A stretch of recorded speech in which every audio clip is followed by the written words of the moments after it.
आप सभी बच्चों को एमआर का बहुत बहुत नमस्कार। स्वागत है द सुपर लक्ष्य नीट बैच। तो क्या हाल चाल, क्या हाल चाल? All clear? Audio video clear है तो प्लीज थम्स अप कर दीजिए। After long time, yes very long time, हमने सिर्फ 2 चैप्टर पढ़ा था और उस चैप्टर में हमने मॉडर्न फिजिक्स में स्टार्ट किया था radiation and photoelectric effect, de Broglie wavelength, and आपको मैंने एटम पढ़ाया था। और हम पढ़ेंगे एक्सरे, बिल्कुल एक्सरे भी पढ़ेंगे और न्यूक्लियर फिजिक्स स्टार्ट करेंगे। एक्सरे थोड़ा बहुत एटम से रिलेटेड है, बिल्कुल। तो आज हम लोग ऐसा कर रहे हैं, मैं बोल रहा हूँ ध्यान से सुन लो। एक्सरे में आपको पढ़ाऊंगा, बट अभी मैं न्यूक्लियर फिजिक्स से स्टार्ट कर रहा हूँ। न्यूक्लियर फिजिक्स के एंड में मैं एटम रिवाइज कराऊंगा, फिर आपको एक्सरे पढ़ाऊंगा। ऐसी नहीं बात है कि मैं आपको छोड़ के जा रहा हूँ, एक्सरे मैं पढ़ाऊंगा। हाँ, एक्सरे बिल्कुल पढ़ाएंगे बेटा। एक्सरे बाकी है बेटा, मास्टर हूं मैं, तेरा पहली बार है, लेकिन मैं ना कम से कम 20 बार तो कर चुका ये काम जो आप पहली बार कर रहे हो। मतलब हम दोनों का जो म्यूचुअल प्रोसेस है, मेरा काम है पढ़ाना, आपका काम है पढ़ना। तो आप तो पहली बार पढ़ रहे हो ना, लेकिन मैं ये 20वीं बार पढ़ा रहा हूँ, तो मुझे पता है कि क्या रह गया है, क्या जा चुका है। तो इसकी चिंता आप ना करें। और आप वेब ऑप्टिक्स भी पढ़ चुके हैं, तो डेविएशन एंड जर्मल एक्सपेरिमेंट भी अब मैं आपको पढ़ा सकता हूँ। कोई समस्या नहीं है, कोई समस्या नहीं है, ठीक है? तो घबराने वाली बात नहीं है। हाँ, आप अपने पढ़ाई को लेके बहुत ही कॉन्शियस है, राइट? कॉन्शियस है, बहुत बढ़िया, होना भी चाहिए, होना भी चाहिए। Okay okay okay okay okay okay. तो बोर्ड 1 टर्म 1 होप सो आपका बहुत अच्छा गया होगा। और आज हम टर्म 2 के सेकंड सेक्शन, मतलब टर्म 2 में आपका है इलेक्ट्रोमैग्नेटिक वेव और ray optics, wave optics, modern physics and semiconductor. तो इसमें 2 चैप्टर आपके बाकी रह गए, 2 चैप्टर आपके बाकी रह गए, न्यूक्लियाई एंड सेमीकंडक्टर। तो दोनों में पढ़ाऊंगा, दोनों ही में पढ़ाऊंगा। तो चलिए देखिए, आज का जो हमारा गोल है वो है साइज ऑफ न्यूक्लियस, मतलब न्यूक्लियस के साइज के बारे में थोड़ा चर्चा करेंगे हम कि न्यूक्लियस का साइज क्या होता है, न्यूक्लियस की बेसिक प्रॉपर्टी क्या है, न्यूक्लियस को हम रिप्रेजेंट किस तरीके से करते हैं, right? And then nuclear force के बारे में बात करेंगे। ये न्यूक्लियर फोर्स कैसा होता है, क्या इलेक्ट्रोस्टैटिक फोर्स जैसा है, ग्रेविटेशनल फोर्स जैसा है, टेंशन फोर्स जैसा है, ये बिल्कुल ही अलग फोर्स है, इसके बारे में हम बात करेंगे, राइट? राइट, उसके बाद हम बात करेंगे बाइंडिंग एनर्जी के बारे में, बाइंडिंग एनर्जी के बारे में। तो आज का हमारा गोल यही है, ठीक है ना बेटा? और एक्सरे हम पढ़ेंगे न्यूक्लियर फिजिक्स के लास्ट में, कभी पढ़े कोई फर्क नहीं पड़ता है, लेकिन ये एटम से रिलेटेड है तो थोड़ा एटम की चर्चा करेंगे, रिवाइज कराएंगे। और जो भी मैंने आपको पढ़ाया वो एक बार सबको रिवाइज भी करा देंगे, क्योंकि हो सकता है कि आप भूल गए होंगे, तो उसको मैं रिवाइज करा देंगे, ठीक है? तो मॉडर्न फिजिक्स आपको फिर से रिवाइज भी करा देंगे। चलिए आगे बढ़ते हैं। न्यूक्लियाई, तो सबसे पहली बात, रदरफोर्ड एक्सपेरिमेंट में क्या पता चला था? रदरफोर्ड एक्सपेरिमेंट में क्या पता चला था? एक्सपेरिमेंट में ये पता चला था कि entire mass of the atom is centered at the point which is called nuclei। मतलब पूरा का पूरा मास, ये हम लिख भी चुके हैं, पूरा का पूरा मास एटम का एक सेंटर पे कंसंट्रेटेड होता है, और उसी पिन पॉइंटेड स्पेस को हम न्यूक्लियाई कहते हैं। उसी पिन पॉइंटेड स्पेस को हम क्या कहते हैं? न्यूक्लियाई कहते हैं। यहां पे होता है, यहां पे। और क्या होता है न्यूक्लियाई में? सारे प्रोटॉन और न्यूट्रॉन ही तो पूरे एटम का मास लेके रखते हैं। इलेक्ट्रॉन का मास तो वैसे भी कम होता है, और सारे पॉजिटिव चार्ज वहीं पे होते हैं, मतलब सारे प्रोटॉन वहां पे होते हैं, इलेक्ट्रॉन बाहर घूम रहा होता है। न्यूक्लियाई और इलेक्ट्रॉन के ऑर्बिट को मिला के हम एटम कहते हैं। समझ में आया कि नहीं आया? Most of the space atom के अंदर खाली होता है, जहां पे इलेक्ट्रॉन का ऑर्बिट होता है, और पिन पॉइंटेड स्पेस में एक सारे प्रोटॉन और न्यूट्रॉन कंसंट्रेटेड होते हैं, जिसको हम न्यूक्लियस कहते हैं। एक न्यूक्लियस को बेटा इस चीज से हम रिप्रेजेंट करते हैं, जेड ए। इसको ऐसे भी लिख सकते हैं हम, जेड ए। सर ए का मतलब क्या है? ए को बोलते हैं मास नंबर, ए को बोलते हैं बेटा मास नंबर। क्या ये मास को रिप्रेजेंट करता है? नहीं, एक नंबर है। ये रिप्रेजेंट करता है number of proton plus number of neutron, total number of proton plus total number of neutron. इसको आप ये भी कह सकते हैं number of nucleons, number of nucleons. Sir what is the meaning of nucleons? Total proton and total neutron को मिला के हम नंबर ऑफ न्यूक्लियॉन्स कहते हैं। बेटा इस स्पेस के अंदर प्रोटॉन भी और न्यूट्रॉन भी है, proton and neutron combinedly called as nucleons. वैसे लोग, वैसा पार्टिकल जो न्यूक्लियस के अंदर रहता है, उसको हम न्यूक्लियॉन्स कहते हैं। तो आपको ये पता होना चाहिए कि ये proton plus neutron combinedly called as nucleons. तो टोटल नंबर ऑफ न्यूक्लियॉन्स को ही हम कहते हैं मास नंबर। ये मास नहीं है, इसका यूनिट केजी में नहीं होता बेटा, इसका यूनिट केजी में नहीं होता बेटा, ये एक नंबर है, total number of nucleons. And what is Z? Z is nothing but atomic number, number of proton. इसको हम नंबर ऑफ इलेक्ट्रॉन भी लिख सकते हैं क्या? नंबर ऑफ इलेक्ट्रॉन लिख सकते हैं क्या? हाँ या ना में जवाब दीजिए। नहीं सर, नंबर ऑफ प्रोटॉन बराबर नंबर ऑफ इलेक्ट्रॉन हो ये जरूरी नहीं है, लेकिन अगर न्यूट्रल एटम है, फॉर न्यूट्रल एटम, कोई अगर न्यूट्रल एटम है, उसमें जितने इलेक्ट्रॉन होंगे उतने ही प्रोटॉन होंगे। मतलब एटॉमिक नंबर को आप नंबर ऑफ इलेक्ट्रॉन भी कह सकते हैं फॉर अ न्यूट्रल एटम। समझ में आया कि नहीं आया? समझ में आया कि नहीं आया? ओके सर, ओके सर, ठीक है। इस प्रोटॉन और न्यूट्रॉन को हम दूसरी भाषा में या हायर क्लासेस में उसका टर्म यूज हो सकता है, न्यूक्लियॉन्स तो कहते ही हैं, साथ साथ में हेड्रॉन्स एंड बैरियॉन्स भी कहते हैं। बैरियॉन्स एंड हेड्रॉन्स ठीक एक नाम है, जैसा प्रोटॉन, न्यूट्रॉन, न्यूक्लियॉन्स एक नाम है। आप कह सकते हैं proton and neutron combinedly called as, सुनिएगा ध्यान से, प्रोटॉन, अच्छा न्यूक्लियॉन्स तो यहां पे लिखा ही है, इसको लिखने की जरूरत नहीं है, मैं लिख देता हूं। Protons, protons and neutrons, neutrons combinedly called as these three। Proton and neutron का दूसरा नाम हेड्रॉन्स और बैरियॉन्स भी है, हेड्रॉन्स एंड बैरियॉन्स भी है। इलेक्ट्रॉन का भी दूसरा नाम है क्या? हाँ बेटा, इलेक्ट्रॉन को हम बोलते हैं लेप्टॉन्स, इलेक्ट्रॉन को हम बोलते हैं लेप्टॉन्स। ये लेप्टॉन्स और हेड्रॉन्स एक नोमेनक्लेचर है सर, इसका अलग नाम देने की जरूरत क्यों पड़ी, ये बात अभी आपको समझ नहीं आएगी, ये जब हम हायर क्लासेस में जाते हैं तो इसकी जरूरत पड़ती है। लेकिन लेकिन छोटे छोटे सवाल एम्स वगैरह में पूछे हुए हैं इस नोमेनक्लेचर के बेसिस पे, तो आपको नाम याद रखना है। अब नाम कैसे याद रखना है, इसका एक तरीका बताता हूं, इसका एक तरीका बताता हूं। जैसे देखो, प्रोटॉन और न्यूट्रॉन का मास ज्यादा होता है, तो H for heavy, hadrons heavy particle, B for भारी पार्टिकल, बैरियॉन्स। प्रोटॉन और न्यूट्रॉन हेवी और भारी होता है, समझ में आया कि नहीं है, हेवी और भारी होता है। दूसरी बात, इलेक्ट्रॉन्स लो वेटेड पार्टिकल, एग्जांपल है इसका इलेक्ट्रॉन, एग्जांपल है इसका इलेक्ट्रॉन। अच्छा जी, ऐसा होता है कि हाँ, एग्जांपल है इसका इलेक्ट्रॉन। अच्छा, which of the following particle is a fundamental, electron, electron, proton and neutron. Fundamental कौन है? जैसा फंडामेंटल फिजिकल क्वांटिटी पढ़ते हैं, फंडामेंटल फिजिकल क्वांटिटी पढ़ते हैं, उसी तरीके से फंडामेंटल पार्टिकल भी होता है। तो इलेक्ट्रॉन, प्रोटॉन, न्यूट्रॉन में से फंडामेंटल पार्टिकल हम किसको कहते हैं? Good evening, good evening, good evening. कोई बात नहीं, आप लेट आए, आ तो गए, बताइए। पीएचडी इन न्यूक्लियस, अच्छा ठीक है। हेवी एंड भारी, हाँ बेटा बिल्कुल, हेवी हेवी होता है प्रोटॉन न्यूट्रॉन, इलेक्ट्रॉन कंपेयर में वी फॉर भारी होता है, ये लो वेटेड पार्टिकल। अच्छा, इसके बारे में हमने बात किया था कि फंडामेंटल हम किसको कह सकते हैं, हम फंडामेंटल इलेक्ट्रॉन को कह सकते हैं साहब, इलेक्ट्रॉन को कह सकते हैं। हाँ, क्या ये दोनों फंडामेंटल नहीं है? नहीं, ये दोनों नॉट अ फंडामेंटल। सिर्फ फंडामेंटल हमने तो 9th क्लास के केमिस्ट्री के एनसीईआरटी में पढ़ा था, फंडामेंटल, ये फंडामेंटल है, ये फंडामेंटल नहीं है। तो फंडामेंटल पार्टिकल किसको कहते हैं? जिसको हम तोड़ नहीं सकते हैं। तो हम इलेक्ट्रॉन को तोड़ नहीं सकते, इलेक्ट्रॉन को हम ब्रेक नहीं कर सकते, आधा इलेक्ट्रॉन पॉसिबल नहीं है जिसको तोड़ा नहीं जा सकता है। क्या हम प्रोटॉन और न्यूट्रॉन को तोड़ सकते हैं? हाँ, प्रोटॉन और न्यूट्रॉन को तोड़ सकते हैं। प्रोटॉन और न्यूट्रॉन किस पार्ट में टूटेगा? टूटे हुए हिस्से को हम क्या कहते हैं? प्रोटॉन और न्यूट्रॉन को हम 3-3 पार्ट में तोड़ सकते हैं और उस टूटे हुए हिस्से को क्वार्क्स कहते हैं। क्या कहते हैं बेटा? एक बार बोल के दिखा दो तो अच्छा लगेगा मुझे, जो एकदम बेसिक अनुराग, बहुत बढ़िया बेटा। हाँ, सुजल सूर्यवंशी, क्वार्क्स कहते हैं, बहुत बढ़िया, क्वार्क्स कहते हैं, बहुत बढ़िया। तो इसको बेटा क्वार्क्स कहते हैं, ये क्वार्क्स। क्या क्वार्क्स को हम इलेक्ट्रॉन बोल सकते हैं? हाँ, ये लो वेटेड पार्टिकल है। इलेक्ट्रॉन, इलेक्ट्रॉन, क्वार्क्स, पॉजिट्रॉन, ये सबको हम इलेक्ट्रॉन के कैटेगरी में रखते हैं। न्यूट्रिनो, न्यूट्रिनो, ये सारे लो वेटेड पार्टिकल, सबका मास एकदम नेग्लिजिबल होता है। इलेक्ट्रॉन, क्वार्क्स, पॉजिट्रॉन, न्यूट्रिनो, सबको हम लेप्टॉन्स कहते हैं। Electron, quarks, positron, neutrino combinedly called as leptons, combinedly called as leptons. क्या ये बात क्लियर है? अरे बहुत बढ़िया, अच्छा लगा बेटा देख के, सभी लोगों ने बोला जवाब क्वार्क्स, अरे बहुत बढ़िया। तो बताइए, इलेक्ट्रॉन, क्या इलेक्ट्रॉन ये क्वार्क्स, इलेक्ट्रॉन, हाँ, anti neutrino, yes, anti neutrino, positron. अब जब आगे पढ़ेंगे तो धीरे धीरे इस पार्टिकल के बारे में आप समझेंगे। थोड़ा बहुत मैं आपको समझा देता हूं, क्वार्क्स कितने तरह के होते हैं, थोड़ा बहुत मैं समझा देता हूं। क्वार्क्स, क्वार्क्स कितने तरह के होते हैं साहब? क्वार्क्स मेनली तो 6 तरीके के होते हैं, लेकिन आपको 2 ही तरीके का पढ़ना है, 2 ही तरीके का पढ़ना है। क्वार्क्स होता है बेटा अप क्वार्क, क्वार्क्स और डाउन क्वार्क, अप क्वार्क्स और डाउन क्वार्क्स। अप क्वार्क का जो चार्ज होता है, चार्ज वो होता है 2/3e, एंड डाउन क्वार्क का चार्ज होता है -1/3। चार्ज बेटा, चार्ज क्या है ये? चार्ज। लेकिन सर हमने तो पढ़ा था इलेक्ट्रॉन से छोटा चार्ज पॉसिबल ही नहीं है, याद है हमने पढ़ा था इलेक्ट्रॉन से छोटा चार्ज तो पॉसिबल ही नहीं है, लेकिन ये इलेक्ट्रॉन से छोटा चार्ज तो है। तो क्या वो conservation of charge, quantization of charge का थ्योरी गलत हो गया? क्या क्वांटाइजेशन ऑफ चार्ज गलत हो गया? चार्ज तो हमेशा ई के इंटीग्रल मल्टीपल में होता है, चार्ज तो हमेशा ई के इंटीग्रल मल्टीपल में होता है। फिर सर कुछ तो गड़बड़ लग रहा है, ये छोटा चार्ज हो गया। तो बेटा एक्चुअल में ये फ्री स्टेट में नहीं होते हैं, इसका लाइफ, हाफ लाइफ बहुत कम होता है, हाफ लाइफ। तो पूरा लाइफ डिफाइन करता हूं, किसी भी पार्टिकल का या न्यूक्लियाई का कंप्लीट लाइफ हम डिफाइन नहीं करते, हाफ लाइफ डिफाइन करते हैं। बहुत मजेदार चीज है। तो सर हाफ का डबल कर दो पूरा लाइफ होगा? नहीं, half life is very small, half life ये समझेंगे आगे निकलेंगे। Half life is very small, very small.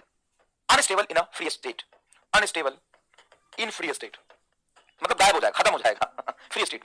ये हमेशा प्रोटॉन और न्यूट्रॉन के अंदर ही रह सकते हैं, प्रोटॉन और न्यूट्रॉन के अंदर ही रह सकते हैं। जैसे मैं बात करूं प्रोटॉन का, तो बेटा ये प्रोटॉन है, ध्यान देखिए, यू यू डी। अच्छा सर ड्यूट्रॉन की बात करके दिखाओ एक बार, देखो ड्यूट्रॉन, DEU, ड्यूट्रॉन, ना neutron, sorry not neutron, neutron की बात करके दिखाओ, तो ये होता है बेटा DDU।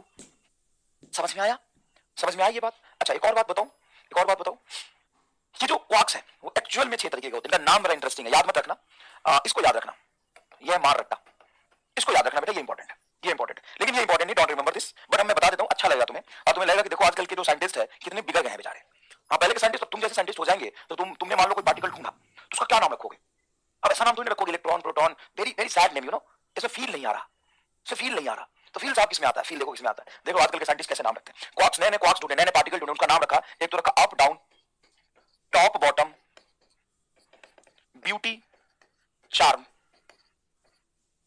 चार्ज 2/3e, और इन सब का चार्ज 1/3। तो एक्चुअल में सारे अप डाउन से मिलकर नहीं बने होते, ब्यूटी से भी बने होते हैं, ब्यूटी, चार्म, ये सब भी होते हैं।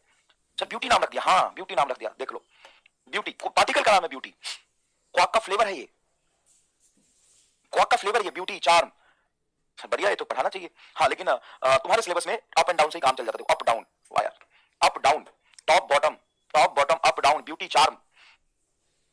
ठीक है, ओके फाइन। तो क्या law of quantization of charge गलत हुआ? नहीं, law of quantization of charge गलत नहीं हुआ। क्यों गलत नहीं हुआ law of quantization of charge? Because ये फ्री स्टेट में नहीं होते, इनका हाफ लाइफ बहुत कम होता है। समझ आ गई ये बात? अच्छा, उसके बाद हम पढ़ रहे थे यहाँ पे पार्टिकल पॉजिट्रॉन। ये पॉजिट्रॉन क्या है? ये पॉजिट्रॉन क्या है? तो ये पॉजिट्रॉन के बारे में आपको थोड़ा समझा दे। Positron is nothing but an anti particle. अब एंटी पार्टिकल का मतलब आप तो ये समझे कि एक ऐसा पार्टिकल जो इलेक्ट्रॉन का एंटी पार्टिकल है, मतलब इलेक्ट्रॉन से उसका बिहेवियर उल्टा है। Anti particle of electron, mass same as electron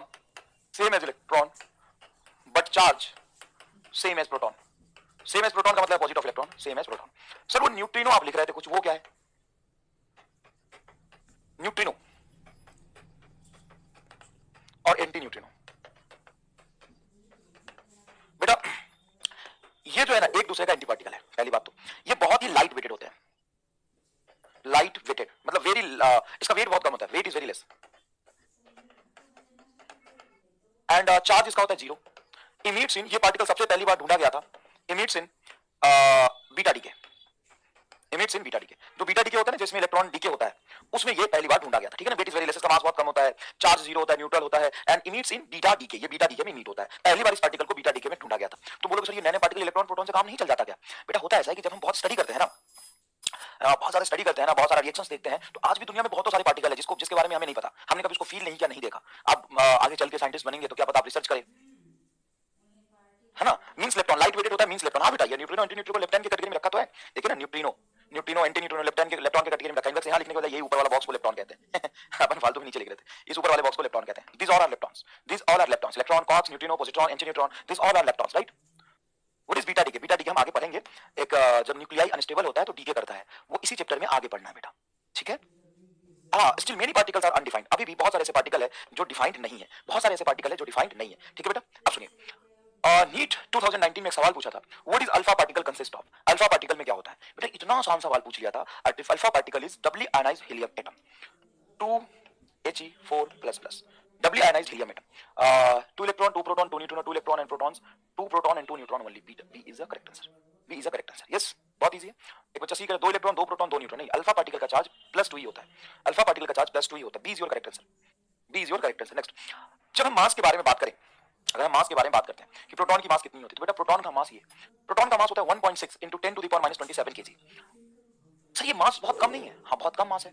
तो इसको केजी में मेजर करते हुए शर्म नहीं आ रहा आपको? इसको बोल रहा हूं केजी और बोल रहा हूं 10⁻27 kg, मतलब 1 kg के कंपेयर में मिलियन टाइम्स कम। तो फिर इसको मेजर करने के लिए कोई ऐसा यूनिट बताओ जो इजीली डिफाइंड हो और इस चीज के मेजरमेंट को या रिप्रेजेंटेशन को, कैलकुलेशन को इजी कर सके। तो न्यूक्लियर फिजिक्स या एटॉमिक फिजिक्स में वेट को मेजर करने के लिए हमने एक नया यूनिट बनाया, और वो यूनिट होता है बेटा एटॉमिक मास यूनिट। वो यूनिट क्या होता है? Atomic mass unit. Atomic mass unit is defined as mass which is equal to mass of carbon C12 divided by 12। मतलब कार्बन न्यूक्लियस का मास को 12 से डिवाइड कर दिया, समझ में आया कि नहीं? 12 से डिवाइड कर दिया, तो ये मास आया, उसको हम 1 एटॉमिक मास बोल देते हैं। इसी को हम बोल देते हैं 1 AMU। सर यहाँ पे ऑक्सीजन क्यों नहीं लिया? उनको एक कोई स्टैंडर्ड यूनिट चाहिए था, उन्होंने कार्बन C612 ले लिया और उसके मास को 12 से डिवाइड कर दिया। सर इसकी वैल्यू कितनी आती है? ये आती है 1.66 × 10⁻27 kg। सर ये तो एक एटॉमिक मास यूनिट प्रोटॉन के मास से स्लाइटली ज्यादा है। सोचने की कोशिश करो बेटा, प्रोटॉन का मास कितना है? प्रोटॉन का मास है 1.67 × 10⁻27, 67 और ये 66, अच्छा थोड़ा कम है, I am sorry, 1 atomic mass unit थोड़ा सा कम है। तो प्रोटॉन की मास को हम कैसे लिखेंगे? तो प्रोटॉन की मास होती है बेटा 1.00731 AMU। इसको रफ कैलकुलेशन में 1 AMU भी कह देंगे तो कोई दिक्कत नहीं है, क्योंकि पॉइंट के बाद 0073 टाइम्स। तो 1 एटॉमिक मास यूनिट से एक प्रोटॉन का मास थोड़ा सा ज्यादा होता है, वो ये होता है। न्यूट्रॉन का मास ऑलमोस्ट इसके बराबर होता है। देखो न्यूट्रॉन का मास ऑलमोस्ट इसके बराबर होता है, लेकिन न्यूट्रॉन का मास प्रोटॉन से थोड़ा, ऑलमोस्ट मतलब बोला है, थोड़ा सा ज्यादा होता है। बेटा ये देखिए ध्यान से, 1.0083 AMU और क्या 1.0073 AMU। बहुत प्रिसाइज कैलकुलेशन ये मायने रखता है। तो एग्जैक्ट तो कैलकुलेट करना हो तो यही लेंगे मास 1.0087 और 1.073, और जब एग्जैक्ट कैलकुलेशन करना हो तो उनका मास गिवन भी होता है, आपको याद रखने की जरूरत नहीं है। समझ में आया कि नहीं है? केजी में भी अलग होगा, रोहन गुप्ता। हाँ बेटा, केजी में भी और लिखोगे ना आगे तो ये थोड़ा कम होता है, ये कुछ मान लो 5-6 होता है। अब डिजिट के बाद 4 डिजिट तक देखने का कोई मतलब नहीं है, क्योंकि वैसे भी केजी में तुम्हें कैलकुलेशन करना नहीं है। और ये होगा तुम्हारा कुछ 75, है ना, 1.6775 ऐसा होता है। 6762 होता है कुछ, ये मैं बताता हूँ आपको, 6762 होता है, और ये होता है बेटा 6775, है ना। तो थोड़ा ज्यादा हो गया, देखो न्यूट्रॉन का मास थोड़ा ज्यादा हो गया। और दूसरी बात, आपको कैलकुलेशन केजी में करना नहीं है, आपको कैलकुलेशन केजी में करना नहीं, आपको तो एमयू में करना है। तो आप या तो रफ कैलकुलेशन में 1 एमयू लेंगे, अप्रॉक्सीमेट कैलकुलेशन में, एक्सैक्ट कैलकुलेशन में बेटा ये लेंगे, ठीक है। ओके, 1 एटॉमिक मास का यूनिट याद रखिएगा और कैसे डिफाइन किया गया उसको भी याद रखिएगा।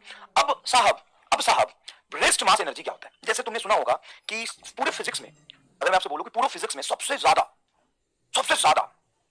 कौन सा इक्वेशन है जो एक चाय वाला भी सुना होगा, एक पान वाला भी सुना होगा, एक रिक्शे वाले से भी पूछोगे थोड़ा बहुत, उसका बेटा पता होगा तो भी बता देगा कि हाँ ये वाला इक्वेशन हम जानते हैं। कौन सा इक्वेशन है वो? 6726 होता है बेटा, बहुत बढ़िया, 6726 होता है, ठीक है, 26 लिख लीजिए, 26 लिख लीजिए, और ये कुछ होगा फिर 67, ये कुछ होगा 67 कुछ, इतना एग्जैक्ट लिखने की जरूरत नहीं है भाई साहब मेरे। अब बताओ कौन सा इक्वेशन है? तो पूरे साइंस में, चाहे फिजिक्स की बात हो, केमिस्ट्री की बात हो या बायोलॉजी की बात हो, सबसे ज्यादा फेमस इक्वेशन है आइंस्टाइन का, the E is equal to mc²। अच्छा, जहां पे m क्या है sir? Mass, mass sir mass. c क्या है? Speed of light, speed of light. अच्छा, e क्या है? What is e? What is e? e is a energy. कौन सी एनर्जी? e इज अ कौन सी एनर्जी? आप ये बताएं मुझे, कौन सी एनर्जी? e is equal to mc² में e कौन सी एनर्जी है? कौन सी? हाँ एनर्जी कौन सी? Kinetic, potential, chemical, light, sound, gravitation, electrostatic? Which type of energy man? Which type of energy? Rest mass energy. अच्छा, रेस्ट मास एनर्जी, ये क्या आपका? रेस्ट मास एनर्जी है सर। देखो रेस्ट मास एनर्जी, क्योंकि टॉपिक ही आपने यही लिखा था तो यही रहा होगा। मतलब एक बॉडी के पास स्टोर्ड एनर्जी है उसके मास की वजह से, किसी बॉडी के पास स्टोर्ड एनर्जी उसके मास की वजह से। तो अगर मैं अपने रामलाल का एनर्जी पूछूं, ये रामलाल है, थोड़ा पतला दुबला, ज्यादा मोटा नहीं है ये, इसका मास है सिर्फ और सिर्फ 100 किलो का। Find rest mass energy of this Ramlal, find rest mass energy of Ramlal, find rest mass energy, energy of Ramlal. Ramlal का रेस्ट मास एनर्जी बताइए, आइए निकालते हैं। मास तो हमने दे दिया, तो रामलाल का रेस्ट मास एनर्जी होगा E is equal to mc²। What is m? m sir 100, and what is c? c is the speed of light, speed of light is 3 × 10⁸ का होल स्क्वायर, तो ये हो जाएगा 100, 3 का होल स्क्वायर इज 9 एंड 10 का power 8 का whole square 16 × 10⁸ joule, है ना? ऐसा यूनिट में निकाला है, सबको मैंने ऐसा यूनिट में रखा है। तो this energy is, yes yes, very good बेटा, 9 × 10⁸, मतलब रामलाल के पास इतना एनर्जी है, कितना? 9 × 10⁸ जूल। अच्छा, व्हाट इज द 10⁸ जूल की वैल्यू कितनी होगी? इसको फील करो एक बार। तो this energy is nothing but a million and million times of 1 joule. अगर रामलाल ये सोचे कि मैं इस एनर्जी से क्या कर सकता हूं, क्या कर सकता है इस एनर्जी से, अगर 10 का पावर 18 जूल एनर्जी किसी के पास हो, तो क्या वो 2 पंखा चलाएगा, एक टीवी चलेगा और एक फ्रिज चलेगा और एक वॉशिंग मशीन चलेगा? क्या इतनी एनर्जी से ये काम हो सकता है?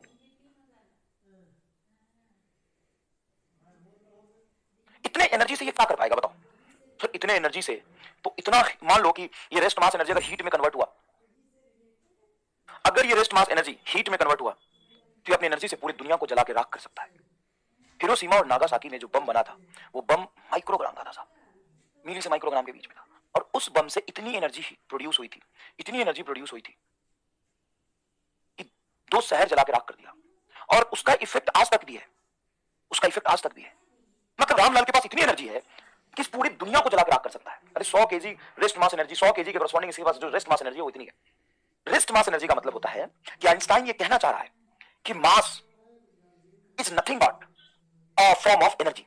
जैसे आप इसको पूरा फील करके देखिए, मजा आ जाएगा, एकदम मजा आ जाएगा साहब, इसको फील करके देखिए। सबसे पहले 9th क्लास में या 7th 8th क्लास में आपने क्या पढ़ा था? Mass is a quantity of matter contain in a body. Mass is nothing but quantity of matter contain in a body, matter content in a body, content in a body, यही पढ़ा था। हाँ sir हमने यही पढ़ा था। अच्छा, gravitation वाले चैप्टर में मास का डेफिनेशन कुछ और पढ़ा था आपने।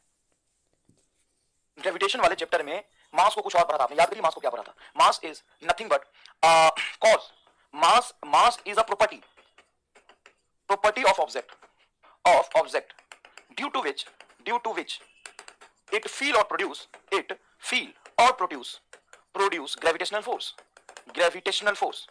Gravitational force. अब ऊपर वाले और नीचे वाले डेफिनेशन में बहुत का फर्क है,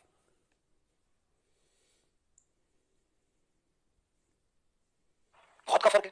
quantity of matter contain in a body is called मास। हाँ तनिक sir, but sir it is not move with speed of light. वही समझा रहा हूं बेटा, फील आएगा धीरे धीरे। कोई बात नहीं, मैं समझ सकता हूं बेटा कि तुम कितने चोमू हो और तुम्हें कितनी बुद्धि की कमी है, मैं सब समझता हूं, इसलिए मैं तुम्हारे जैसे बच्चों को ही पढ़ाता हूं, चिंता मत करो, मैं तुम्हारे चोमूपना को जानता हूं, समझो, समझने की कोशिश करो। Quantity of matter contain in body, इसको हम कहते हैं मास। लेकिन ये डेफिनेशन सिर्फ 7th क्लास तक था, है ना? मास मतलब quantity of matter contain in body. लेकिन जब आप ग्रेविटेशन में 11th क्लास में आए, जब आपने ग्रेविटेशन पढ़ा, तो मास is a property of body. Mass body की एक प्रॉपर्टी है जिसकी वजह से ग्रेविटेशनल फील्ड प्रोड्यूस होता है, या हम एक्सपीरियंस करते हैं। अच्छा, ग्रेविटेशनल फील्ड और ग्रेविटेशनल फोर्स को एक्सपीरियंस करना या प्रोड्यूस करना, ये होल एंड सोल रीजन है मास। मास होगा तभी कोई ऑब्जेक्ट ग्रेविटेशनल फोर्स एक्सपीरियंस कर सकता है या ग्रेविटेशनल फोर्स अप्लाई कर सकता है। बिना मास के ये पॉसिबल नहीं है, बिना मास के ये पॉसिबल नहीं है। अच्छा, मतलब मास तो ग्रेविटेशनल फोर्स एक्सपीरियंस करता है और ग्रेविटेशनल फोर्स प्रोड्यूस करता है, ये प्रॉपर्टी वो बॉडी हो गई। अब जब हम मॉडर्न फिजिक्स में आते हैं, मॉडर्न फिजिक्स में तो आइंस्टाइन साहब कहते हैं कि नहीं, मास एक अलग ही चीज है, ये सब बच्चों वाला गेम है, ये सब बच्चों वाला गेम है। अभी तक अपने जरूरत के हिसाब से आपने डेफिनेशन बनाया, चलो ठीक है, लेकिन मास is nothing but a form of energy. Mass is a form of energy, like light, sound, kinetic energy, chemical energy, potential energy. उसी तरीके से मास एनर्जी होता है। मास क्या है? एक एनर्जी है। मास क्या? एक एनर्जी है। लाइट क्या है? Form of energy. साउंड क्या है? Form of energy. Kinetic energy क्या होता है? Energy due to its motion. Potential energy क्या होता है? Form of energy. Chemical energy क्या होता है? Form of energy. मास क्या होता है? Form of energy. मतलब मास को देखने का नजरिया बदल दिया साहब, मास को देखने का नजरिया बदल दिया साहब। उसने बोला कि मास नहीं, मास is nothing but a form of energy. Mass is nothing, mass is nothing, a form of energy. Mass is nothing but a form of energy, मतलब मास एक एनर्जी है। अच्छा, अगर मास एक एनर्जी है, तो कितनी एनर्जी है? तो आइंस्टाइन ने बोला कि मान लो ये गोला है, मान लो एक ऑब्जेक्ट है, इसकी कुछ मास है, अगर वो रेस्ट में रखा है, रेस्ट मास m नॉट, इसकी कुछ मास है m नॉट, तो इस m नॉट के करस्पॉन्डिंग जो इसमें रेस्ट मास एनर्जी स्टोर्ड है, उसकी वैल्यू होती है m naught into C square. ये है आपका रेस्ट मास एनर्जी। अच्छा, ये इसका रेस्ट मास एनर्जी। हाँ, तो सर इसको हम कैसे यूज करेंगे रेस्ट मास एनर्जी को? आप इसको कन्वर्ट करने की कोशिश करिए, सर कन्वर्ट कैसे करें? अंडर सर्टेन सर्कम में बॉम्ब ऐसे थोड़ी ना बना लेगा। न्यूक्लियर बॉम्ब कैसे बना था? Nuclear bomb is based on this concept only. Nuclear bomb is based on this concept only, कि छोटा सा मास लिया और उस मास को सर्टेन सर्कमस्टांसेस में इतने एनर्जी में कन्वर्ट कर दिया। मतलब हम भी एनर्जी है, कोमल राना, तू भी एनर्जी है।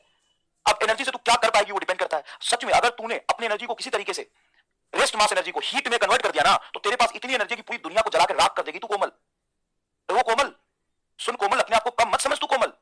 अरे वो कोमल सुन, कोमल अपने आप को कम मत समझ तू कोमल। अगर तू अपने पे आ गई ना, तो तेरे पास इतना रेस्ट मास एनर्जी है कि पूरी यूनिवर्स को जला के राख कर देगी। ये अभी तू 200 किलो की होगी कोमल, तू 200 किलो। स्पीड ऑफ लाइट देने की जरूरत नहीं है। ये यहां पे सी लिखने का मतलब ये नहीं कि मास इससे चल रहा होगा।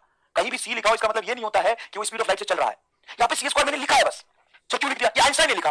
आइंस्टाइन ने बोला कि कोई भी ऑब्जेक्ट का जिसका रेस्ट मास m नॉट है, जैसे कोमल है अपनी 200 किलो की, तो आइंस्टाइन ने बोला कि कोमल का एग्जांपल ले लो। आइंस्टाइन साहब ने बोला कोमल का एग्जांपल ले लो। कोमल 200 किलो की है। अब कोमल कहीं बैठी है, कोमल की मास 200 केजी और into speed of light whole square से मल्टीप्लाई कर दो, तो कोमल के पास इतना एनर्जी है उसके मास की वजह से। अगर कोमल अपने पे आ गई ना, कोई नहीं बचेगा, फिर खत्म, सब खत्म। ये होता है रेस्ट मास एनर्जी का कांसेप्ट। एक बच्चा बोला सर फोटोन का रेस्ट मास नहीं तो जीरो होता है। फोटोन का रेस्ट मास नहीं तो फोटोन का सॉरी रेस्ट मास जीरो होता है, तो फोटोन की रेस्ट मास एनर्जी भी तो जीरो होती है। Rest mass energy of photon is zero. Rest mass energy of photon is zero. जाके देख, मैंने बताया ये बात, तो फोटोन इज जीरो, इसीलिए तो टोटल एनर्जी फोटोन की काइनेटिक होती है। दादा मजा आ गया सुन के, बता। अब इस पे सवाल भी पूछा है, क्या पूछा है? एक रुक जाए। One atomic mass unit is equal to, बता कौन सा आंसर सही होगा? One atomic mass unit is equal to mass of one carbon atom divided by 12। ये बात समझ में आई है ना? तो ऐसे सवाल छोटे छोटे पूछ लेते हैं, ऐसे सवाल छोटे छोटे पूछ लेते हैं। Next, the energy equivalent to 0.5 gram of substances. देख भाई साहब, नीट 2020 का सवाल है, इसलिए थोड़ा सा समय लगा के मैंने समझाया है। रेस्ट मास एनर्जी को जब तक फील नहीं करोगे ना, तो आगे कंसेप्ट अच्छे से नहीं समझ में आएगा। देखो इधर, the energy equivalent to 0.5 gram of substance. एक सब्सटेंस है जिसका 0.5 ग्राम मास है, तो E is equal to m not c square. तो energy equivalent to this mass is 5 by gram है, ग्राम। अच्छा, 5 into 10 to the power -4 kg। मैंने सही लिखा है क्या? एक तो 0.5 की वजह से 10 का पावर -1 आएगा, और ग्राम को केजी में कन्वर्ट करोगे तो आएगा इनटू 3 का whole square 9 multiply 10 to the power 16 joule, इतनी एनर्जी आएगी। तो 9 multiply 5 is 45 multiply 10 to the power -12 plus 12 joule. ये आंसर आ जाएगा। आंसर है क्या? तो एक काम करो, पॉइंट यहाँ पे पॉइंट लगा दो, तो ये पावर बढ़ जाएगा। देखो ना 45 था, इसको 4.5 लिखो तो एक पावर बढ़ जाएगा। B is your correct answer. Hope you have understood this, एक बच्चा कह रहा सी 1.5। बकलोल है क्या तू? एकदम बकलोल है क्या? बकलोल नहीं कर रहा है रामलाल। अभी कोमल से बोल दूंगा मैं, कोमल अगर 200 केजी में से ना अपना माइक्रोग्राम निकाल के अगर एनर्जी में कन्वर्ट कर दी ना, तो जिंदा नहीं बचेगा रामलाल।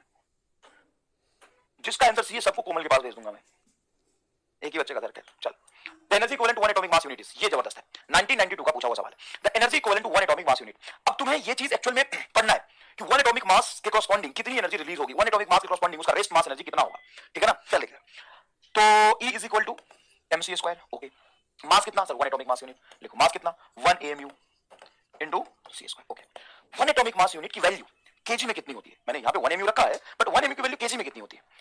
सर 1 AMU की वैल्यू केजी में होती है 1.66 इनटू 65 जो भी है 26 होता है ना, 1.26 कितना था, 1.66 सही लिख रहा था यार, 1.66 into 10 to the power minus 27 KG, और सी स्क्वायर की वैल्यू अगर मैं रख दूं 3 इंटू 10 टू द पावर 8 का होल स्क्वायर। अच्छा ये केजी और ये मीटर पर सेकंड स्क्वायर, ये ना सी स्क्वायर, सॉरी मीटर स्क्वायर पर सेकंड स्क्वायर, अरे स्पीड का होल स्क्वायर था ये, ठीक है। तो ये तो जूल में आ जाएगा क्योंकि ऐसा यूनिट में रखा है हमने। हाँ तो जब आप इसको सॉल्व करेंगे, इसको मल्टीप्लाई करेंगे और उसको अगर आप इलेक्ट्रॉन वोल्ट में कन्वर्ट करते हैं तो ये निकल के आता है 931.5 मेगा इलेक्ट्रॉन वोल्ट। क्या आप जानते हैं 1 electron volt is equal to 1.6 into 10 to the power minus 19 joule होता है, जानते हैं। 10 टू द पावर 6 को हम मेगा कहते हैं, ये आप जानते हैं। तो इसको जूल में निकाल के जब मैं कन्वर्ट करूंगा तो ये इतना मेगा इलेक्ट्रॉन वोल्ट आ जाता है। अब सुनना ध्यान से, मेगा इलेक्ट्रॉन वोल्ट जूल से निकाल के मैंने इसमें कन्वर्ट किया। इधर क्या है, इधर 1 AMU इंटू सी स्क्वायर। अगर बेटा सी स्क्वायर को मैं नीचे रख दूं, तो बेटा ये हो जाएगा 1 atomic mass unit is equal to 931.5 MeV by C square. अब ये जो चीज लिखी है ना, ये है तुम्हारा मार रट्टा। सर एमा स्टार नहीं है, नहीं मार रट्टा है। ये क्या होता है सर, ये 7 जन्मों तक तुम्हें याद रखना होता है। सर आज आप लग ही नहीं रहे कि ये मास्टर है, अच्छा कोई बात नहीं बट समझ आ रहा है ना। इंपॉर्टेंट इज नॉट कि मैं मास्टर हूं या नहीं, इंपॉर्टेंट इज कि जो भी चीज छोटी छोटी आप पढ़ रहे हो आपको समझ आए, जो भी हम चीजें छोटी छोटी पढ़ रहे हो आपको समझ आए, राइट। इंपॉर्टेंट इज नॉट कि मैं मास्टर लग रहा हूं कि नहीं लग रहा हूं, इंपॉर्टेंट इज कि आपको जो चीजें पढ़ाई जा रही है वो समझ आए। तो आपको समझ आ रही कि नहीं ये बताइए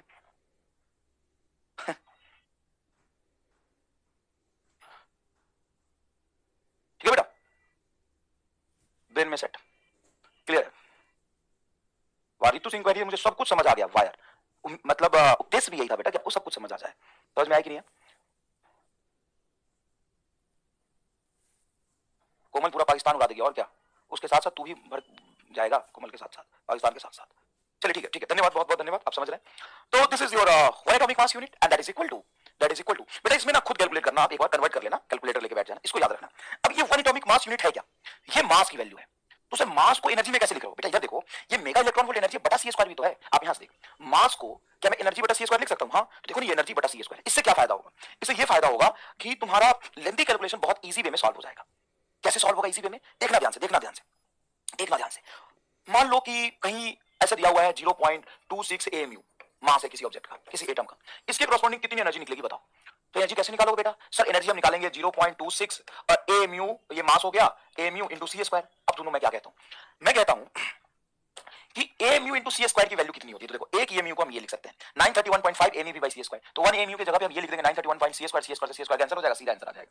ये मैं करके भी दिखाऊंगा आपको, ये मैं करके दिखाऊंगा। जैसे मैं क्या कह रहा हूं, जैसे मान लीजिए कहीं मास दिया है 4 AMU, अब पूरा EMC स्क्वायर लगाओगे तो बहुत लेंथी होगा। यहाँ पे सिंपल AMU के जगह पे आप ये लिख लो MEV by C square, 931.5 MEV by C square. तो AMU का relation electron mega electron volt के टर्म्स में आ गया, समझ में आया, ठीक है। अब इसमें से कौन सा आंसर होगा, सी, लेकिन इसमें 0.5 नहीं है बेटा, वो अप्रोक्सीमेट में ले लिया थोड़ा, ये तो नहीं हो सकता ना 9.31। समझ में आया। तो ये आपको याद रखना है हमेशा के लिए, अनंत काल के लिए। अब आते हैं न्यूक्लियस साइज पे। न्यूक्लियस साइज क्या होता है, तो किसी भी न्यूक्लियस की जो वॉल्यूम होती है ना बेटा, किसी भी न्यूक्लियस की जो वॉल्यूम होती है ना, volume that is directly proportional to mass number. ये मास नंबर किसी भी न्यूक्लियस का वॉल्यूम को v से रिप्रेजेंट कर देंगे, directly proportional to mass number आ जाएगा a। अच्छा वॉल्यूम होता क्या है, वॉल्यूम होता है 4/3 pi r cube. Anjali sir please आप सब बैचेस को एक जैसा देखो। Why you hate Lakshya NEET batch, you think I hate Lakshya NEET batch, you think so, कहां थे गुरुजी अभी तक, सी यू थिंक सो कि I hate Lakshya NEET batch, not at all. मैंने लक्ष्य नीट बैच को कब हेट किया दादा, सी स्क्वायर का वैल्यू क्या है, सी है स्पीड ऑफ लाइट, और उसमें सी को रख देंगे 3 इंटू 10 टू द पावर 8। मैं क्यों हेट करूंगा भाई, क्या मुझे तुम्हारी शक्ल पसंद नहीं है, नहीं तुम्हारी शक्ल तो खराब है, बहुत खराब है, बट क्या करोगे, तुम भी तो बच्चे ही हो। अब शक्ल तो सारे बच्चों बैच के बच्चों की खराब होती है, तुम्हारा बिहेवियर खराब है, नहीं सारे बैच के बच्चे लगभग ऐसे ही होते हैं, सभी बैच में पढ़ने वाले बच्चे होते हैं। अब मान लो कि छोटे भाई है तो छोटे भाई उदंड भी होते हैं और कुछ समझदार भी होते हैं, कुछ पढ़ने वाले भी होते हैं, कुछ बेकार भी होते हैं, तो अलग अलग तरह के बच्चे होते हैं। अब हम छोटे भाई से नफरत तो नहीं करते ना, तुम्हारी शक्ल खराब है, बैगन जैसी शक्ल है तुम्हारी, लेकिन still I love you all, I don't hate. सिर्फ आप पढ़ाते काहे नहीं हो, अरे दादा एक बार में सबको थोड़ी ना पढ़ा सकते हैं, पर आपको पढ़ाएंगे बेटा। चलिए देखिए, तो volume is directly proportional to mass number.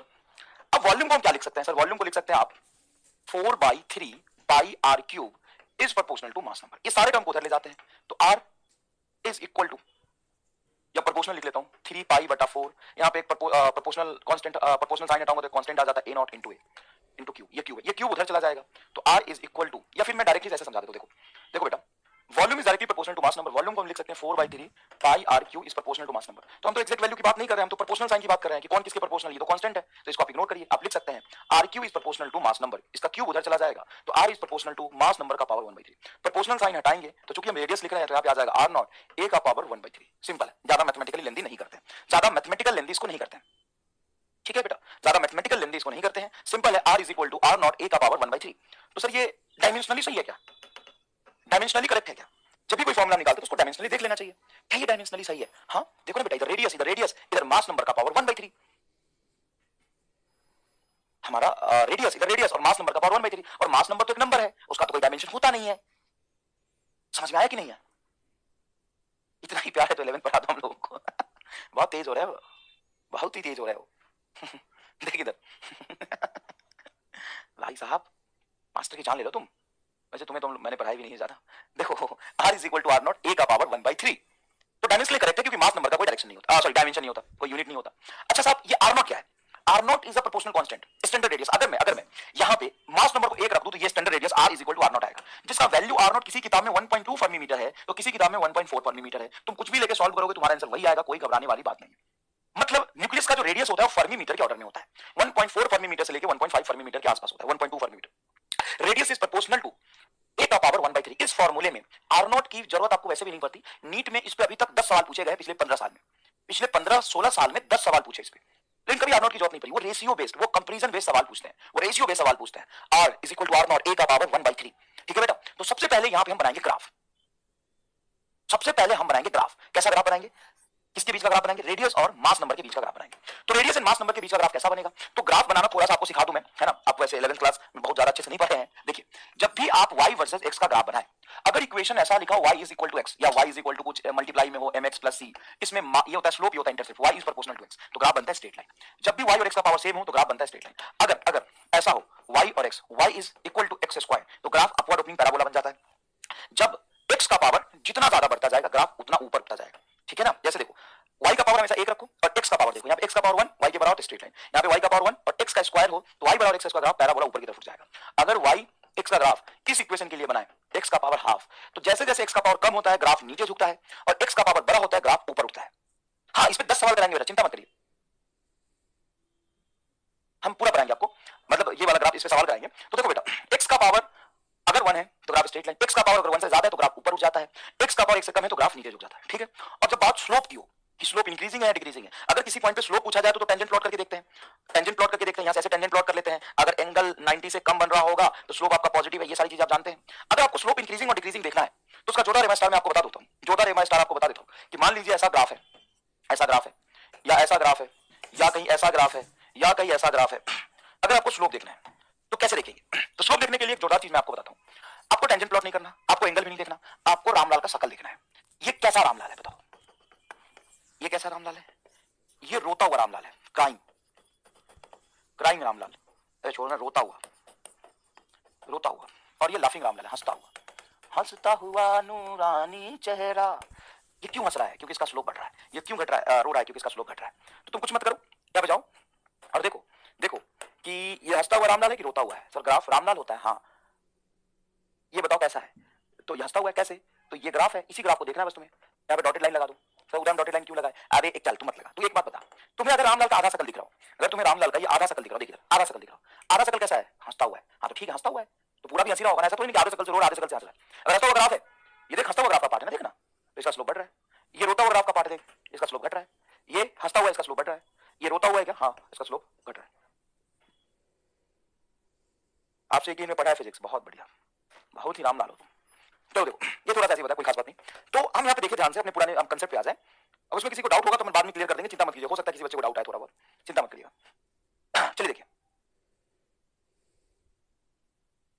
देखिएगा प्लीज, अब ये r और a का ग्राफ बनाना है, तो y एक्सिस पे मैंने r को रखा है, मतलब r को हम y बोल सकते हैं, ये तो कांस्टेंट है, और a x एक्सिस पे मैंने a को रखा है तो a को x बोल सकते हैं, x का पावर 1/3, मतलब सर x का पावर 1 से कम है तो ग्राफ इसकी तरफ झुका हुआ बनेगा, क्या आपको पूरा फील है ये बात, x एक्सिस की तरफ झुका हुआ ग्राफ बनेगा।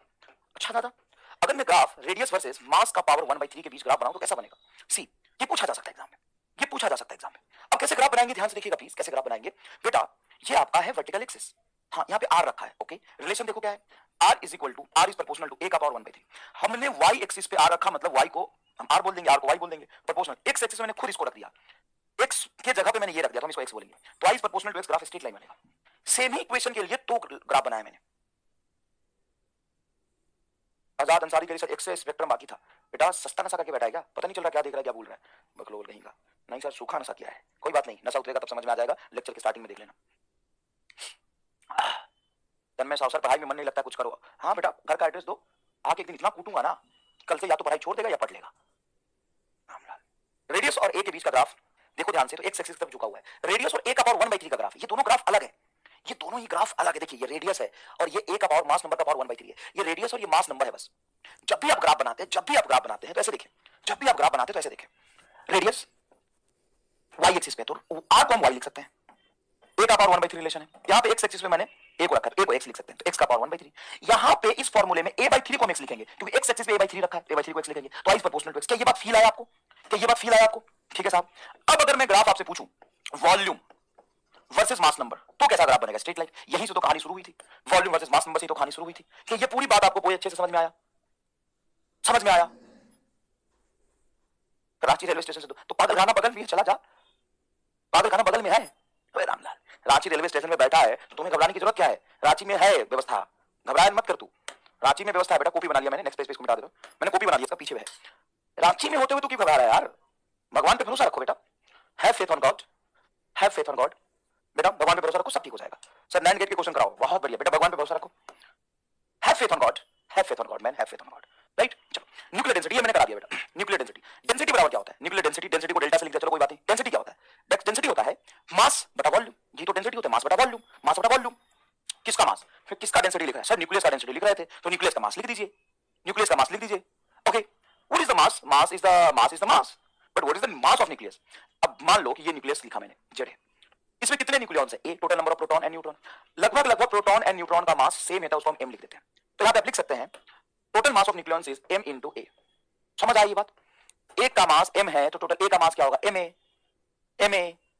समझ आया? हाँ बेटा भगवान पे भरोसा रखो, सब ठीक हो जाएगा। चलो वॉल्यूम क्या होगा सर? वॉल्यूम होगा 4/3 पाई आर क्यू। अब एक बात बताओ, एक बात बताओ, ये जो आर क्यू है उसको हम क्या लिख सकते हैं? आर क्यू को क्या लिख सकते हैं? प्रोटॉन एंड न्यूट्रॉन, कोमल राणा, हाँ प्रोटॉन एंड न्यूट्रॉन का मास लगभग बराबर लिख लिया मैंने। तो बताइए बताइए, ये तो प्रोटॉन का मास है, हम आर क्यूब को क्या लिख सकते हैं? आप बताएंगे कोमल राणा जी तो मुझे अच्छा लगेगा, 4/3 पाई आर क्यूब। बताइए आप हम क्या लिख सकते हैं बेटा? हाँ कोई नहीं बताएगा, कोमल बताएगी, बताइए बेटा, बताइए बेटा।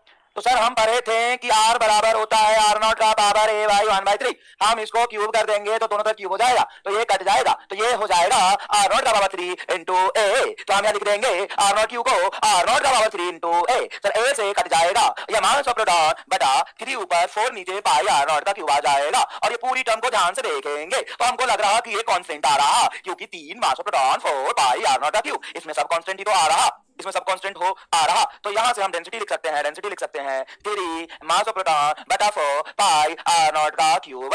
जब इसको हम पूरा सॉल्व करके देखेंगे तो आंसर आता है 10 का पावर 17। डेंसिटी इसलिए हम लिख सकते हैं kg बटा मीटर क्यूब। और ये सभी न्यूक्लियस के लिए एक समान आता है। बहुत आश्चर्यजनक है, बहुत सरप्राइजिंग है। What is the surprising result in this? What is the surprising result is this? Because this is the pure constant, this is the pure constant. Means I am saying कि radius directly, radius will increase with mass number, radius will increase with mass number. जैसे जैसे mass number बढ़ाएंगे उसकी radius बढ़ती जाएगी और बाद में ऐसे हायर मास नंबर पे कांस्टेंट हो जाएगी। लेकिन अगर हम डेंसिटी वर्सेस मास नंबर का ग्राफ बनाएं तो डेंसिटी कांस्टेंट ही रहेगी। मतलब हाइड्रोजन की डेंसिटी उतनी ही है जितनी आयरन की है, हाइड्रोजन की डेंसिटी उतनी ही है जितनी आयरन की है। और ये दादा ये तो कमाल हो गई बात। 10 का पावर 17 आया, 10 का पावर 17। याद रखिएगा हाइड्रोजन का डेंसिटी कितना है? 10 का पावर 17, 10 का पावर 17, 10 का पावर 17, आयरन का 10 का पावर 17, कार्बन का 10 का पावर 17, एफी का 10 का पावर 17। समझ आया कि नहीं? 10 का पावर 17, 10 का पावर 17 केजी मीटर क्यूब, 10 का पावर 17। तो याद रखना ये कैसे हुआ? अरे दादा ये कैसे हुआ? ये ऐसे हुआ, ऐसे हुआ। देखो यहाँ पे सब समझा है, बता दूंगा। मास को mass number into mass of proton लिख सकते हैं और नीचे 4/3 पाई r नॉट क्यू को लिख सकते हैं, सॉरी r क्यू को लिख सकते हैं। यहाँ पे मैंने हिंट यूज किया, देखो ये यूज किया हमने। आर बराबर होता है आर नॉट ए का पावर 1/3, इसका क्यूब करेंगे तो आर क्यूब आर नॉट का क्यूब इंटू ए, तो यहां से मास नंबर तो कैंसिल हो गया, ऊपर ही मास नंबर नीचे भी मास नंबर। देखो ना बेटा, चलो आई एम सॉरी बेटा, I am sorry, I am very bad teacher, I don't have experience to teach you, I am very bad teacher, if you don't understand this means I am not able to understand you। मास क्या होता है sir? पूरी nucleus का मास, अगर मैं ये nucleus मानता हूं तो इसमें A total number of proton neutron है, एक प्रोटॉन का मास मैं अगर m मानूं तो total number of proton a into m हो जाएगा, मास ऑफ प्रोटॉन। एक का मास mp, दो का मास 2mp, तीन का मास 3mp, चार का मास 4f mp, पांच का मास 5mp, तो ऐसे लिखूंगा ना बटा वॉल्यूम, वॉल्यूम होगा 4/3 पाई आर क्यूब। हम आर का रिलेशन जानते हैं, अब हिंट यूज कर रहे हैं, हम आर बराबर जानते हैं आर नॉट का पावर 1/3, ये हम जानते हैं बेटा, यस। तो इसका यहाँ वैल्यू रख लो, तो सर आर क्यूब है, हाँ तो इसका वैल्यू है, रखो तो सही, तो वैल्यू रखोगे तो आएगा a into mass of proton divided by 4/3 पाई, ये वैल्यू रखोगे आर नॉट इंटू ए का पावर 1/3 का क्यूब, तो ये जब अंदर ले जाओगे a into mass of proton बटा 3 ऊपर 4 पाई आर नॉट का क्यूब, देखो प्रोडक्ट में ये भी क्यूब और ये क्यूब करोगे तो सिंपल ही आ जाएगा। अब आपको यहाँ पे ध्यान से दिखेगा कि मास नंबर ए से कैंसिल हो गया, मतलब डेंसिटी मास नंबर पे डिपेंड कर ही नहीं रहा, ये डेंसिटी मास नंबर पे डिपेंड कर ही नहीं रहा।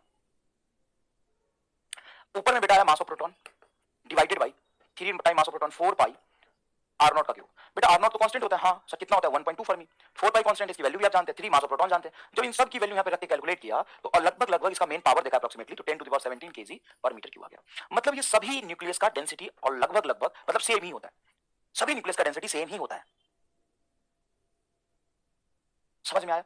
मतलब रेडियस इंक्रीज करेगा, अगर मैं ग्राफ बनाऊं वॉल्यूम और मास नंबर का तो ऐसा बनेगा, देखो ना volume is directly proportional to mass number, ये पढ़ा आपने, radius is directly proportional to mass number का पावर 1/3, ये पढ़ा आपने, and density is directly proportional to mass number का पावर 0। ये तीनों चीजें से सवाल पूछे जाते हैं और ये आपको याद भी अच्छे से रखना है। क्या अब समझ आ गया बेटा? 2 × 3 × 10 to the power 17 आया है, कोई बात नहीं बेटा, कोई बात नहीं बेटा, हमने आपको यहाँ पे ऑर्डर बताया है 10 to the power 17 मैटर करता है ना बेटा, मेन क्या मैटर करता है 10 to the power 17 मैटर करता है। अब देखिए, assume nuclei of the spherical in shape, how does the surface area of a nucleus of mass number A1 compared with that nucleus of mass number A2? ये कह रहा है A1 मास number का surface area और A2 mass number के surface area का ratio निकालिए, compare करिए, रेशियो निकालिए, ठीक है बेटा? तो कैसे देखेंगे? देखिए, हम जानते हैं कि पहले का रेडियस बटा दूसरे का रेडियस इनके मास नंबर का पावर 1/3 के प्रोपोर्शनल होता है, क्या ये आप जानते हैं? कैसे आया sir? Radius is equal to a naught into a का पावर 1/3 होता है, ये आप जानते हैं, हाँ सर। तो r1 r2 तो इधर a1 a2 a not cancel हो जाएगा, ओके सर। अब अगर ये स्फीयर है, r रेडियस है, तो इसका एरिया कितना होगा सर? एरिया होगा पाई r1 का स्क्वायर, पहले का एरिया, दूसरे का एरिया निकालेंगे तो ये हो जाएगा पाई r2 का स्क्वायर, तो पाई से पाई कैंसिल, यहाँ पे r1 बटा r2 का होल स्क्वायर आएगा और r1 बाई r2 की वैल्यू ये रही a1 बाई a2 का पावर 1/3, ये मैंने r1 बाई r2 की वैल्यू लिखी a1 बाई a2 का पावर 1/3, स्क्वायर और है तो मल्टीप्लाई 2, ये आ जाएगा a1 बटा a2 का पावर 2/3, हर एक चीज को एक्सप्लेन करके लिख रहा हूं, हाँ दास का पावर 17, ये sir now clear, okay okay okay sir, यहाँ बेटा नाउ क्लियर, राइट, अंग्रेजी में जवाब दे रही है, नाउ क्लियर। दो मतलब होता है क्लियर का, जो क्लियर तुम्हें समझ आ रहा है वो क्लियर, कि जो क्लियर मुझे समझ आ रहा है वो क्लियर, क्लियर हो गया सर, सब क्लियर एकदम, सब साफ, सब साफ, सब साफ। चल देख, ये 2012 में पूछा AIPMT, वाह सर हम कर पाएंगे क्या? करके देख, AIPMT 2012, the nuclear radius of aluminium is 36 Fermi and approximate nuclear radius of 64 copper, क्या होगा? तो R1 बाई R2 रेडियस का जो रेशियो होता है इनके मास नंबर, इसका मास नंबर 27, उसका 64, 27 बटा 64 का पावर 1/3, कितना आसान है, radius is proportional to mass number का पावर 1/3, समझ आ रहा? तो बताइए आंसर क्या हो जाएगा? बताइए आंसर क्या हो जाएगा? सर आंसर हो जाएगा, इसको सॉल्व करना पड़ेगा, बकलोल कहीं के 3.6 से ज्यादा हो जाएगा, मतलब 4.8 इज द करेक्ट आंसर। और मैंने ऑप्शन से कोई मैनिपुलेशन नहीं किया है, मैंने ऑप्शन से कोई मैनिपुलेशन नहीं किया है, मतलब कहना नहीं चाहता, मतलब कहना क्या चाहता हूं हमको नहीं आया सर समझ, राइट सर, आपने कैसे लिखा हमको नहीं आया समझ, राइट, तो ये कल कर लो ना सॉल्व, कर लो सॉल्व। अब ऑप्शन रट के आते क्या सर? सी आंसर होगा। मैं आयरन मैन वर्सेस वाला सूट बना रहा हूँ, अच्छा बेटा उसमें काम करना, चड्डी मुंह पे पहन लेना, क्योंकि तू आयरन मैन तेरी जैसे शकल का अच्छा नहीं लगेगा, तो वो जो सुपरमैन आयरन मैन का चड्डी होता है ना, तो मुंह पे पहनना, और उस चड्डी में तो छेद होता है ना, उसके आंख के सामने रखना, you will look cool and you need this seriously. जब तुम घर से बाहर निकलो कभी, अपने मुंह पे चड्डी पहन के निकलना, मास्क तो बहुत दूर की बात है, चड्डी पहन के निकलना अपने मुंह पे, सुपरमैन वाला चड्डी। सर ये आंसर कैसे आया ये बताओ, चलो हटाओ। तो पहले रेडियस है 3.6, रखो R1 को 3.6, नीचे R2 इज इक्वल टू 27 का पावर 1/3 क्या होगा? 27 का पावर होगा 3 और 64 का पावर 1/3 क्या होगा? 4। सर ये वाला नहीं समझ आया, एक काम करो उल्टा देख लो। और क्या बोल रहा मैं, रेडियस का रेशियो निकलवा रहा हूँ, बढ़िया तरीके से आंसर सिखाया, अगर मैं सुपरमैन का ड्रेस बनाऊंगा, उस सुपरमैन के ड्रेस में एक ही काम करना, चड्डी मुंह पे पहनना, full protection. Oh full protection from what? Yes full protection is required, but from what? Full protection from corona और फुल नेचुरल प्रोटेक्शन फ्रॉम बेइज्जती. बेइज्जती is more important than corona. तो तुम्हारी शक्ल देख के ज्यादा बेइज्जती हो जाएगी, उसको छुपा पहले, उसको छुपा पहले. चलिए इधर. तो R2 इज इक्वल टू क्या हो जाएगा? R2 इज इक्वल टू हो जाएगा 4/3 मल्टीप्लाई 3.6. 4/3 हो जाएगा 1.33, या सिंपल सिंपल सिंपल ऐसे कर लो, 4 और 3 से 3.6 को कैंसिल करो 1.2, तो 4 मल्टीप्लाई 1.2, तो बढ़िया है ना, 4.8 आ गया. सही आंसर आ गया. ये तो सॉल्व कर लिया हमने. दूसरी बात आप डायरेक्ट नहीं देख सकते हो कि इसका मास नंबर 27 है तो रेडियस ये है. अगर मास नंबर 64 हुआ तो रेडियस इससे ज्यादा होना चाहिए था. हाँ, तो ये रेडियस से ज्यादा होना चाहिए था. ये कम हो नहीं सकता, कम हो नहीं सकता, बराबर हो नहीं सकता, ज्यादा एक ही ऑप्शन है. सर बहुत चालाक बन रहे हो, जानबूझ के आपने एक ही ऑप्शन ज्यादा लाया है. नहीं, एग्जाम में ऐसे ही पूछा है.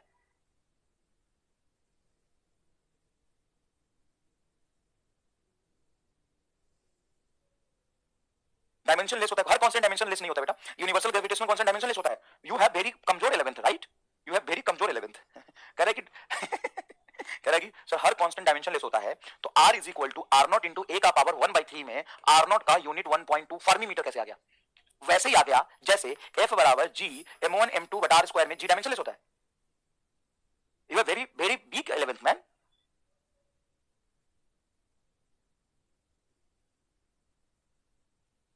Very big 11th. हर कांस्टेंट डायमेंशन लेस होता है बकलोल. देखा 2008 का सवाल है. Two nuclei have their mass number in the ratio 1:3. The ratio of their nuclear density would be. Nuclear density का रेशियो क्या होगा? न्यूक्लियर डेंसिटी का रेशियो क्या होगा? न्यूक्लियर डेंसिटी सबका सेम होता है, चाहे आप मास नंबर कुछ भी रखें. देखिए AIPMT 2008 का सवाल है ये. अरे सर बहुत आसान चैप्टर है ये. इससे आसान चैप्टर क्या हो सकता है? इससे आसान चैप्टर क्या हो सकता है? जैसे देखो, मास नंबर का रेशियो दिया लेकिन पूछा डेंसिटी. डेंसिटी मास नंबर पे डिपेंड ही नहीं करता. डेंसिटी का ग्राफ अगर मास नंबर के साथ बनाएंगे तो ऐसा बनेगा. सबका सारे मास नंबर के न्यूक्लियस का डेंसिटी सेम होता है. नेक्स्ट 2007 का सवाल है. If the nucleus of this orientation has a nuclear radius about 3.6 ferrometer, then this would have the radius approximately. बेटा ध्यान से इसको सॉल्व करते हैं. R1 by R2 is equal to जिसका रेडियस लिखा उसका मास नंबर 27 और इसका मास नंबर 125 का पावर 1/3. बेटा 27 का पावर 1/3, 27 का पावर 1/3 3 होगा और 125 का पावर 1/3 क्या होगा 5. R1 बेटा 3.6 है तो R2 बराबर हो जाएगा 5/3 into 3.6. 3.6 को कैंसिल करो 1.2 12 बचे 60 6 फर्मीटर. D is your correct answer. देखते कितने लोगों का जवाब आया. विशाल चौधरी का सी आया है, ए आया है, गजब बेइज्जती है यार. पृथ्वी का ये आया है. भाई साहब सारी बेइज्जती आज ही कराएगा, सारी बेइज्जती तो आज ही कराएगा. बता आंसर. हाँ डी, बहुत सारे बच्चों का सही डी आ रहा है. नेक्स्ट 2006 का सवाल है. The radius of germanium nuclei is measured to be twice the radius of the barium. The number of nucleons in germanium is.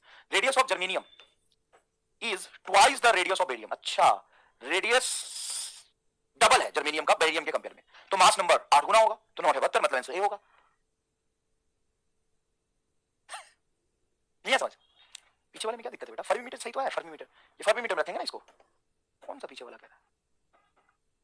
कोई बात नहीं, एक दो बच्चा तो चूमू होता ही, हम क्या करें. Is the correct answer. नहीं समझ आया बताते. Radius of germanium divided radius of barium is equal to, इसका मास नंबर जर्मेनियम का हमें नहीं पता, ये निकालना है, और इसका मास नंबर है 9 का पावर 1/3. इधर बोला है कि इसका रेडियस इसके कंपेयर में डबल है, तो 2 times of radius of barium is equal to radius of germanium, तो ये डबल हो जाएगा, तो 2 आ गया. तो 2 इज इक्वल टू a बटा 9. इधर का जो पावर 1/3 है उधर जाके क्यूब हो जाएगा. 2 का पावर 3 8, 8 मल्टीप्लाई 9 बराबर a, तो 72 इज द करेक्ट आंसर. समझ आया? 72 इज द करेक्ट आंसर. बस अब इतने आसान सवाल पूछते हैं कि क्या करें. ये देखिए 2003 का सवाल है. The volume occupied by an atom is greater than the volume of the nucleus bye a factor of. ये पूछ रहा है कि एटम का साइज न्यूक्लियस के साइज के कंपेयर में कितना ज्यादा होता है.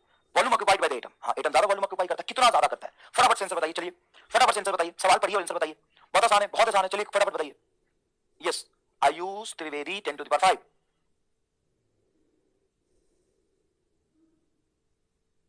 Got it. दास का पावर 5 a by 9 क्यों? Very very very very good question बेटा, आई लाइक इट. बताइए कितने लोगों का जवाब सही आ रहा है. बहुत सारे बच्चे जवाब दे रहे हैं और बच्चे जवाब दे रहे हैं बी, कुछ बच्चे जवाब दे रहे हैं डी. तो आपका आंसर बी गलत है, डी सही है. क्योंकि आपसे बेटा ये वॉल्यूम पूछा है, रेडियस नहीं पूछा है. जो आप 10 टू द पावर 5 जवाब दे रहे हैं, थोड़ी देर में ना आपका ओ शिफ्ट हो गया. तो ये क्या होता है समझाऊंगा. 10 टू द पावर 5 जवाब दिए जा रहे हैं. देखिए रेडियस ऑफ एटम होता है बेटा 10 टू द पावर 10 मीटर के ऑर्डर में, एंगस्ट्रम के ऑर्डर में, और रेडियस ऑफ न्यूक्लियस होता है 10 टू द पावर -15 मीटर के ऑर्डर में. इसका ऑर्डर निकालेंगे तो 10 टू द पावर 5 आ जाएगा.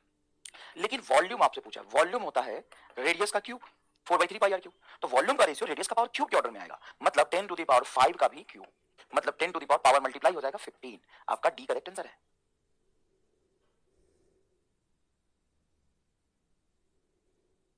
देखिए बेटा, चलिए नेक्स्ट देखते हैं. न्यूक्लियस रिप्टर्स, क्या लिखा है? रिप्रूटर्स into 2 part, breaks into 2 part. इतना अच्छा अंग्रेजी थोड़ी ना हमारा। Nucleus breaks into two nuclear part, एक न्यूक्लियस दो न्यूक्लियर पार्ट में ब्रेक हुआ है। कोई एक बहुत बड़ा न्यूक्लियर हुआ, दो न्यूक्लियर पार्ट में ब्रेक हुआ है। ध्यान से पढ़ना। Which have their velocity ratio equal to 2:1। इसका वेलोसिटी कुछ v1, इसका वेलोसिटी कुछ v2। सर एक ही डायरेक्शन में जाएगा, पॉजिटिव में जाएगा। अरे वेलोसिटी मैंने स्पीड मान लिया v1 और v2। 10 का power 15। What will be the ratio of their nuclear size? करो मजा आएगा। What will be the ratio of their nuclear size? तो उनके न्यूक्लियर साइज का रेशियो क्या होगा? उनके न्यूक्लियर साइज का रेशियो क्या होगा ये बताइए। तो पहली बात, कोई भी न्यूक्लियस यहां पे मान लीजिए रेस्ट में रखा है, जब वो दो हिस्से में टूटता है तो उनका मोमेंटम कंजर्व रहेगा। मोमेंटम क्या रहेगा? कंजर्व रहेगा। तो बेटा ध्यान से सुनिएगा, जितने मोमेंटम से एक आगे जाएगा उतने मोमेंटम से दूसरा पीछे जाएगा। तो पहले का मोमेंटम हो जाएगा m1 v1 magnitude of momentum बराबर डायरेक्शन अपोजिट, क्योंकि नेट मोमेंटम 0 होना चाहिए। तो आप कह सकते हैं कि m1 v1 बराबर m2 v2 होना चाहिए according to law of conservation of momentum. अब यहां से इनके मास का जो रेशियो होगा m1 by m2 वो हो जाएगा आपका v2 by v1 का रेशियो के बराबर, m1 by m2 v2 by v1। और इधर आपको दिया है वेलोसिटी का रेशियो 2:1, मतलब v1 by v2 2:1 v1 by v2 2:1 है, तो आ जाएगा 2:1। अब हम मास को लिख सकते हैं डेंसिटी इनटू वॉल्यूम, वॉल्यूम हो जाएगा 4/3 पाई r क्यूब पहले का, बटा इसका मास का लिखेंगे डेंसिटी इनटू वॉल्यूम 4/3 पाई r2 का क्यूब इज इक्वल टू 1/2। बेटा डेंसिटी चाहे कोई भी निकले तो कांस्टेंट होता है, 4 पाई से 4 पाई कैंसिल होगा, तो r1 बटा r2 का क्यूब उधर ले जाओ तो आएगा 1:2 का पावर 1/3। 1:2 का पावर 1/3 मतलब d is your correct answer. Interesting question 1996 में पूछा गया था। इंटरेस्ट सी होगा। अरे बबुआ गजोधर बाबू चले लाए तो क्रैश कोर्स का लेक्चर प्रोवाइड कर दीजिए। कौन से क्रैश कोर्स का लेक्चर प्रोवाइड कर दीजिए? कहां घूम रहा है?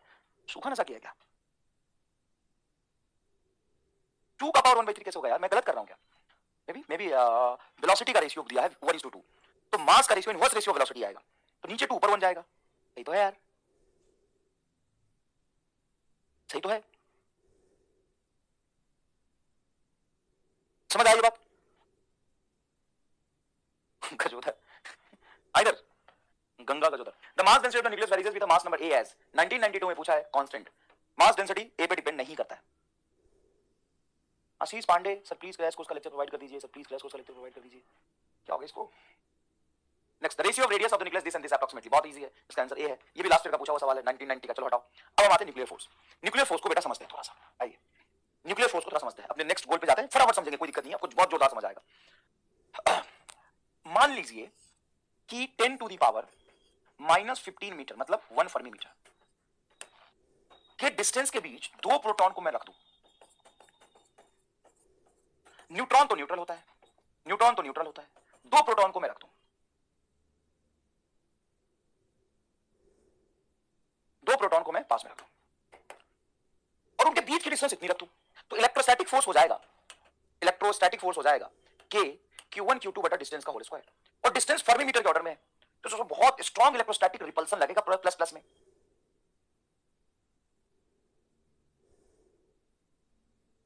सर क्वेश्चन भी तो देखने दीजिए, देखिए देखिए क्वेश्चन देखिए, लीजिए क्वेश्चन देखिए। कौन सा क्वेश्चन देखेंगे? ये वाला कि ये वाला? अब देख लीजिएगा ना, पीडीएफ में उसी टाइप का था, रिपीट हो गया और पीवाईक्यू में था इसलिए मैंने करा दिया। लास्ट ईयर क्रैश कोर्स के लेक्चर्स।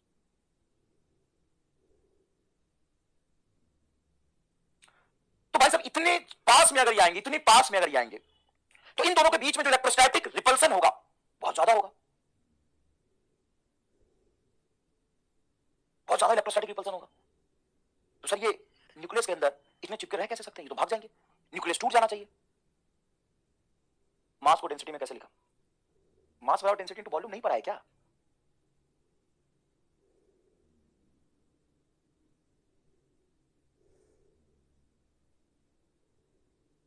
फिर भी ये स्ट्रांगली बाउंडेड होते हैं, और सिंपली स्ट्रांगली बाउंडेड नहीं, इसको तोड़ने के लिए ना बहुत बहुत बहुत ज्यादा फोर्स चाहिए होता है, बहुत ज्यादा हाई अमाउंट ऑफ फोर्स चाहिए होता है।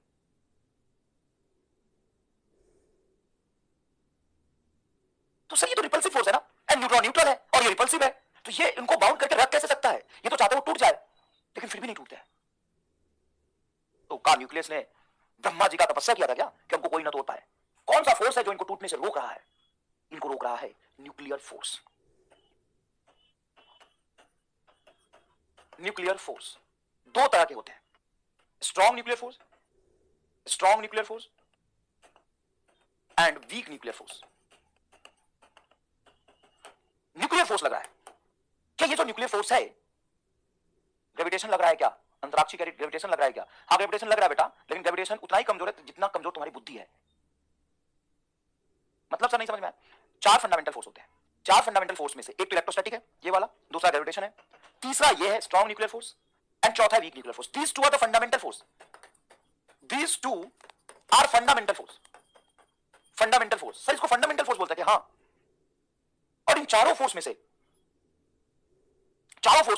ये वाला जो फोर्स है ना बेटा, ग्रेविटेशनल फोर्स, वो 10 to the power minus 39 times lesser than strong nuclear force. Strong nuclear force. और इस इलेक्ट्रोस्टैटिक फोर्स से 10 to the power 2 times, sorry times plus होगा ना, 10 to the power 39 times lesser लिखा, तो लेसर मतलब माइनस, इतना कम, 10 to the power minus 39 times lesser than strong nuclear force. और ये इससे 100 गुना कमजोर होता है। तो ग्रेविटेशन का कोई रोल यहां पे नहीं है, यहां पर रोल है स्ट्रॉन्ग न्यूक्लियर फोर्स का और वीक न्यूक्लियर फोर्स का। सिर्फ दो तरह के न्यूक्लियर फोर्स होते हैं, हाँ जनरली सिर्फ दो न्यूक्लियॉन्स पे ये फोर्स लग के इसको दूर ले जाने की कोशिश करेगा। तो एक strong nuclear force attractive nature का होता है। कैसा होता है बेटा? अट्रैक्टिव नेचर का होता है। ये इसको पास लाने की कोशिश करेगा। और जैसा नॉर्मल इंसानों के साथ होता है कि जब तक कोई चीज दूर रहे तो हम चाहते हैं कि हम पास हो जाएं उसके, हम एक दूसरे को अट्रैक्ट करते हैं जब तक हम दूर दूर रहते थोड़ा। जैसे ही हम पास आए और जरूरत से ज्यादा पास आ जाए तो हमें लगता है कि अरे यार दूर ही ठीक था, कहां चिपक गए फालतू में, दूर ही ठीक था। मतलब सर जरूरत से ज्यादा पास आने पर रिपल्सन शुरू हो जाता है। ये रिपल्सिव नेचर का होता है। तो सर ये तो फिर तो न्यूक्लियस को तोड़ देगा, रिपल्सिव नेचर का होगा तो तोड़ देता है। इसी की वजह से डीके होता है, कॉज ऑफ डीके, इसी की वजह से डीके होता है। हाँ, इसका जो मैग्नीट्यूड होता है ना इससे कम होता है, इसलिए हम वीक न्यूक्लियर फोर्स बोलते हैं। इसलिए हम इसको वीक न्यूक्लियर फोर्स बोलते हैं। ये ऐसा नहीं कि बहुत स्ट्रांगली डोमिनेटिंग होता है, ये कम मैग्नीट्यूड में होता है। इसका रेशियो अगर मैं तुमसे बताऊं, स्ट्रांग बटा वीक न्यूक्लियर फोर्स लगेगा। वीक न्यूक्लियर फोर्स लगता है, दो न्यूक्लियंस के बीच में रिपल्सन फोर्स लगता है, न्यूक्लियंस लगता है, लेकिन बहुत कमजोर होता है। अगर मैं इसका ऑर्डर देखूं तो 10 to the power 13 times greater होता है स्ट्रांग न्यूक्लियर फोर्स, मतलब बहुत हेवीली डोमिनेटिंग होता है ये, बहुत हेवीली डोमिनेटिंग होता है ये। तो सर उनका बीच का डिस्टेंस का कोई रेशियो भी है कि कितने पास और कितने दूर? हाँ, कितने पास और कितने दूर, इसका रेशियो है। क्या है मैं आपको सब कुछ धीरे धीरे बताता हूं। एक्चुअल में दो न्यूक्लियॉन और डिस्टेंस के बीच में जब ग्राफ बनाते हैं तो उनकी पोटेंशियल एनर्जी वर्सेस डिस्टेंस की ग्राफ ऐसी बनती है। मतलब 0.8 फर्मी मीटर के आसपास ये है, यहां पे 1 फर्मी मीटर है, और 1 फर्मी मीटर से दूर जब जाते हैं हम, 1 फर्मी मीटर से दूर जब जाते हैं तो न्यूक्लियर फोर्स लगना बंद हो जाता है। न्यूक्लियर फोर्स लगना बंद हो जाता है। देखिएगा बेटा ध्यान से, देखिएगा बेटा ध्यान से, अच्छे से एक बार समझने की कोशिश करिएगा। देखिए जब हम यहां पे स्लोप बनाए ना, यहां पे स्लोप क्या कर रहा हूं मैं, यहां पे टेंजेंट देखे, टेंजेंट का स्लोप देखे तो यहां पे स्लोप 0 है। मतलब एक्जैक्टली अगर कोई दो न्यूक्लियॉन्स 0.8 फर्मी मीटर के बीच में है तो उस पे कोई न्यूक्लियर फोर्स नहीं लगता। लेकिन जब इधर हम देखें, देखो कितना ज्यादा स्लोप है, यहां पे जो फोर्स लगता है वो अट्रैक्टिव लगता है। कैसे अट्रैक्टिव लगता है मैं आपको समझाता हूं। क्या आपने 11th क्लास में ये पढ़ा है? नहीं, 12th क्लास में ये पढ़ा है। सर 12th क्लास में कहां पढ़ा है? इलेक्ट्रोस्टैटिक में पढ़ा होगा बेटा। Electrostatic force, electrostatic conservative force is equal to minus DU by D R, ये पढ़ा है? हाँ sir. DU by D R क्या है? सर इस ग्राफ का स्लोप है। D by D X slope होता है ना यार, डी बाई डी एक्स क्या होता है? स्लोप होता है। तो ये स्लोप है, D by D are slope है। तो इस ग्राफ का स्लोप जहां पे पॉजिटिव होगा, जहां पे स्लोप क्या होगा? पॉजिटिव होगा। देखो स्लोप पॉजिटिव होगा तो पॉजिटिव माइनस नेगेटिव, तो फोर्स कैसा हो जाएगा? अट्रैक्टिव। नेगेटिव फोर्स का मतलब अट्रैक्टिव, फोर्स नेगेटिव है मतलब अट्रैक्टिव। और जहां पे स्लोप नेगेटिव है, यहां पे देखो स्लोप कैसा है, देखो नेगेटिव है, यहां पे स्लोप नेगेटिव है और स्लोप नेगेटिव, तो इसको माइनस रखोगे, माइनस और माइनस, फोर्स पॉजिटिव आ जाएगा। और पॉजिटिव फोर्स का मतलब रिपल्सिव फोर्स। रिपल्सिव फोर्स ही होता है तुम्हारा फोर्स कैसा होगा? रिपल्सिव फोर्स ही होता है आपका week nuclear force. Week nuclear force यही होता है बेटा आपका वीक न्यूक्लियर फोर्स।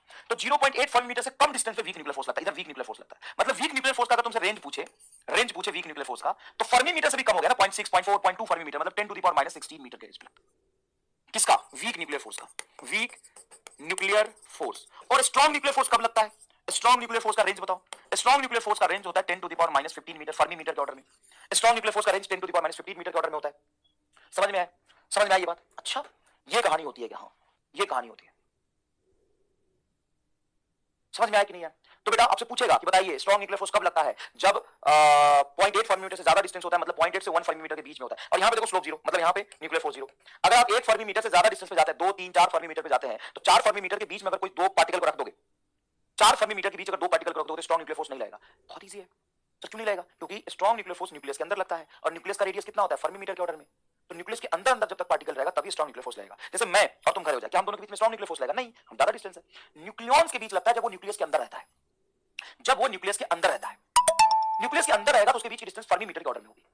इतने डिस्टेंस के बीच रहेगा तो फोर्स लगेगा स्ट्रॉन्ग न्यूक्लियर फोर्स। यहां पे स्लोप कैसा है बेटा? स्लोप पॉजिटिव है तो फोर्स कैसा आ जाएगा? अट्रैक्टिव। समझ में आई ये बात? समझ में आया बात? बहुत बढ़िया बेटा।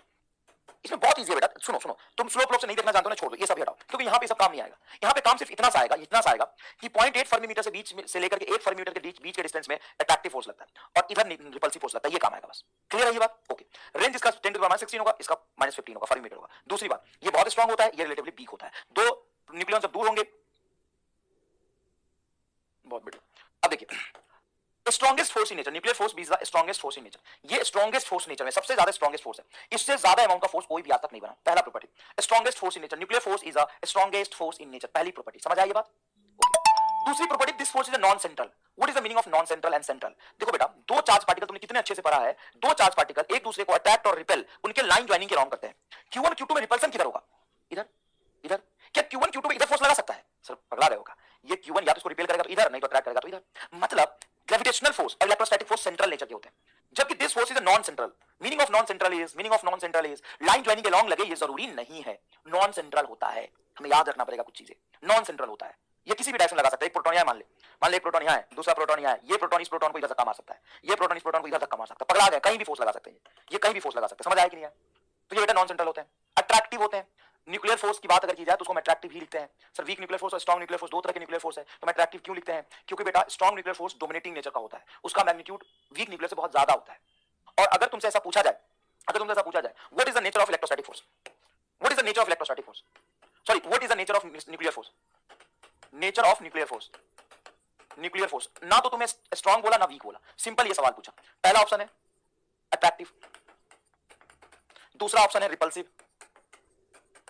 तीसरा ऑप्शन है बोथ अट्रैक्टिव और रिपल्सिव। कौन सा आंसर देंगे? तो आपको लगेगा कि ठीक है सर बहुत आंसर हो जाएगा सी, क्योंकि पूछा न्यूक्लियर फोर्स के बारे में, और न्यूक्लियर फोर्स दो तरह का होता है, वीक न्यूक्लियर फोर्स और स्ट्रॉन्ग न्यूक्लियर फोर्स, तो दोनों आंसर आ जाएंगे, अट्रैक्टिव और as well as repulsive. Strong nuclear force and weak nuclear force दो तरह के फोर्स होते हैं। मैंने भी यही सोचा था, मेरा पेपर था बीपीएससी का, है ना, एक छोटा सा एग्जाम होता है, इंजीनियरिंग कॉलेज में प्रोफेसर बनने का होता है, बिहार यूनिवर्सिटी का पेपर दिया, तो उसमें सवाल पूछा था, कहां गया सवाल कहां गया? हाँ उसमें सवाल पूछा था, मैं आंसर टिक करके यही आया बहुत, लेकिन पता है वो गलत हो गया मेरा, ये मेरा खुद का गलत हुआ वो सवाल है मेरा खुद का गलत हुआ वो सवाल है। फिर मैंने इसके बारे में पढ़ा कि यार न्यूक्लियर फोर्स तो दो तरह के होते हैं, strong nuclear force and weak nuclear force. मेरा सवाल ही गलत हुआ, बाकी गलत नहीं हुआ, बाकी सब ठीक है एकदम, सवाल गलत हो गया बस। तो मैंने पढ़ा कि आखिर क्यों गलत हुआ, तो समझ आया कि दो रीजन है। पहली बात तो ये कि अगर मेरे से स्ट्रॉन्ग की बात ना करे, वीक की बात ना करे, सिंपल न्यूक्लियर फोर्स लिखे, तो हमें स्ट्रॉन्ग फोर न्यूक्लियर फोर्स ही समझना है, स्ट्रॉन्ग न्यूक्लियर फोर्स ही समझना है बाय डिफॉल्ट। मुझे ये समझना, कई चीजें कन्वेंशनली फॉलो की जाती है, जैसे अगर तुमने केमिस्ट्री में डीके पढ़ा होगा, चाहे डीके नहीं पढ़ा तो छोड़, कुछ चीजें हमें फॉलो करनी होती है। दूसरा रीजन ये है कि स्ट्रॉन्ग न्यूक्लियर फोर्स के कंपेयर में वीक बहुत कमजोर होता है, इसीलिए इसका सही जवाब जाएगा अट्रैक्टिव। तो याद रखिएगा बेटा, अगर वो पूछता है स्ट्रॉन्ग न्यूक्लियर फोर्स का नेचर बताओ तो अट्रैक्टिव। अगर तुमसे पूछता है वीक न्यूक्लियर फोर्स का नेचर बताओ, तो लिखोगे रिपल्सिव। अगर वो सिंपल न्यूक्लियर फोर्स पूछता है, तो भी उसका आंसर अट्रैक्टिव ही जाएगा। क्या क्लियर है? तो अट्रैक्टिव नेचर का इसलिए हम यहां पे लिख देते हैं अट्रैक्टिव। चार्ज इंडिपेंडेंट, सर मतलब ये कि जो न्यूक्लियर फोर्स होता है वो चार्ज डिपेंडेंट नहीं होता है। जैसे अगर चार्ज डिपेंडेंट होता तो प्रोटॉन न्यूट्रॉन पे फोर्स नहीं लगाता, लेकिन न्यूट्रॉन के बीच में लगता है, प्रोटॉन न्यूट्रॉन के बीच में लगता है, प्रोटॉन के बीच में लगता है, और सेम अमाउंट ऑफ फोर्स लगता है, ये चार्ज पे डिपेंड नहीं करता। शॉर्ट रेंज मतलब फर्मी रेंज में होता है, फर्मी मीटर या 10 to the power 16 metre range में होता है, तो शॉर्ट रेंज हो गया ना, एक फर्मी मीटर से ज्यादा डिस्टेंस पे लगेगा ही नहीं, short range. Does not follow inverse square law. Inverse square law क्या होता है? अरे वो वाला law, F is equal to K Q1 Q2 बटा नीचे R स्क्वायर, मतलब इनवर्स ऑफ R स्क्वायर के प्रोपोर्शनल। ऐसा नहीं होता है ना, does not depends of inverse square law. Inverse square law नहीं होता। ग्रेविटेशनल फोर्स और electrostatic force inverse square law को फॉलो करते हैं, ग्रेविटेशनल फोर्स और electrostatic force inverse square law को फॉलो करते हैं, लेकिन ये इनवर्स स्क्वायर लॉ को फॉलो नहीं करता। सैचुरेशन इन नेचर, ये बहुत इंपॉर्टेंट है। सैचुरेशन इन नेचर का क्या मतलब है? सैचुरेशन इन नेचर का मतलब ये बेटा कि ये जरूरत से ज्यादा नहीं लगता है, मतलब कोई चीज होती है कि सैचुरेट हो जाती है, उसके बाद वो अप्लाई करना बंद हो जाता है। जितना रिक्वायर्ड होता है उतना फोर्स लगाता है। जैसे मान लो कि एक न्यूक्लियस के अंदर, समझना यहाँ पे मैं अच्छे से समझाता हूं, मान लो एक न्यूक्लियस के अंदर प्रोटॉन है, न्यूट्रॉन है, प्रोटॉन है। अब अगर यहां पे देखा जाए कि एक न्यूट्रॉन और एक प्रोटॉन के बीच में इतना सफिशिएंट फोर्स है कि न्यूक्लियस को स्टेबल रख सकता है, एक न्यूट्रॉन और प्रोटॉन के बीच में इतना फोर्स लग रहा है कि न्यूक्लियस को स्टेबल रख सकता है, तो बाकी प्रोटॉन न्यूट्रॉन एक दूसरे पे फोर्स लगाएंगे ही नहीं, मतलब एक दूसरे फोर्स लगाएंगे। ये सैचुरेशन नेचर के होते हैं, मतलब सैचुरेट हो गए, ये इससे ज्यादा फोर्स लगाएंगे नहीं, सैचुरेशन नेचर के होता है। मीडिएटेड बाय मेसॉन, मेसॉन एक पार्टिकल होता है, जैसे gravitational force mediated bye graviton, ये आपने पढ़ा होगा, gravitational force mediated bye graviton, electrostatic force mediated bye photon. Similarly strong nuclear force mediated by meson. अब ये दो चीजें यहां पे अलग अलग हो जाती है, मैं आपको बता देता हूं नेक्स्ट स्लाइड पे, मैं बता देता हूं। अरे कहां गया, नेक्स्ट स्लाइड होना चाहिए था यार, हाँ यहाँ दो फालतू आ गई, ये रहा। Strong nuclear force mediated by meson, by meson. ये बात आपको अगर फील नहीं आ रही तो मैं बताता हूं। तो पार्टिकल के बीच में फोर्स अगर बिना कॉन्टैक्ट के लग रहा है तो कैसे लगा रहा होगा? जैसे इलेक्ट्रोस्टैटिक फोर्स पे एक चार्ज दूसरे चार्ज पे फोर्स कैसे लगाता है? तो उसका एक एक्सप्लेनेशन है कि फील्ड लाइंस बनाता है, दूसरा एक्सप्लेनेशन है कि वो फोटोन एक्सचेंज करता है। सो चार्जेस फोटोन एक्सचेंज करते हैं। हां, ये हाइपोथेटिकल कांसेप्ट है। जैसे कोई दो मासिव पार्टिकल एक दूसरे पे ग्रेविटेशनल फोर्स लगाते हैं ग्रेविटॉन की मदद से। मेडिएटेड का मतलब है किसकी मदद से लगता है? मैं बताऊं आपको, gravitational force mediated by graviton. नाम नहीं सुना ग्रेविटॉन का? सर क्या है ग्रेविटॉन? एक पार्टिकल है, हाइपोथेटिकल पार्टिकल है, hypothetical particle. Electromagnetic force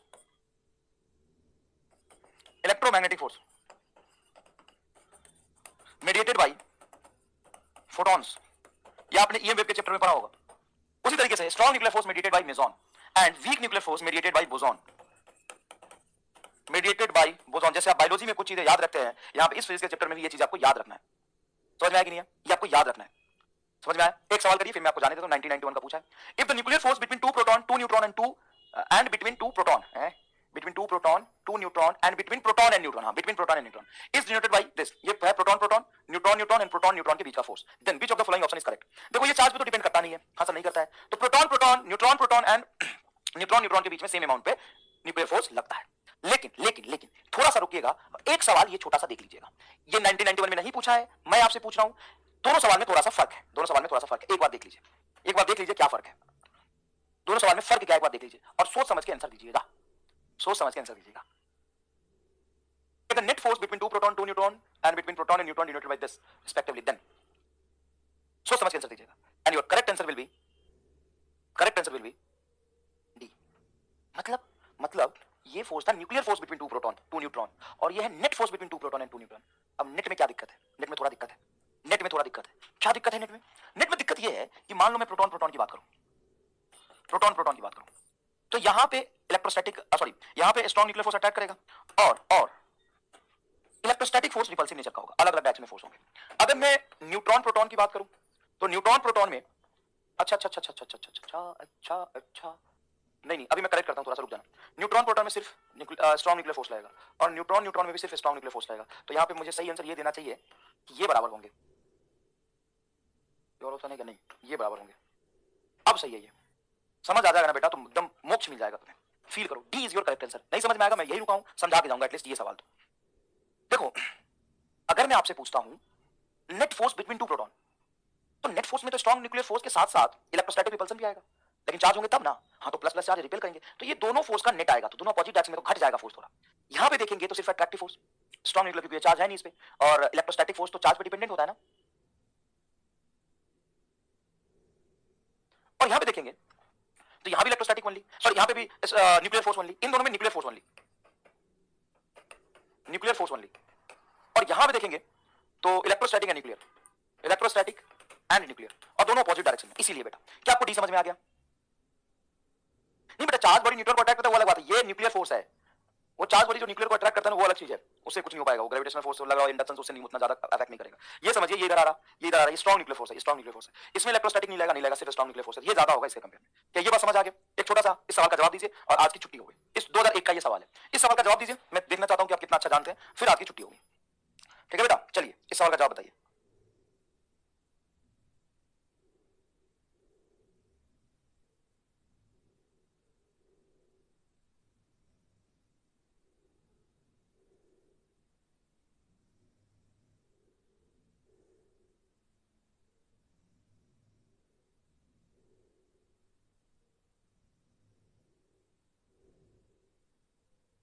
side हो जाए, अच्छा साइड हो गया।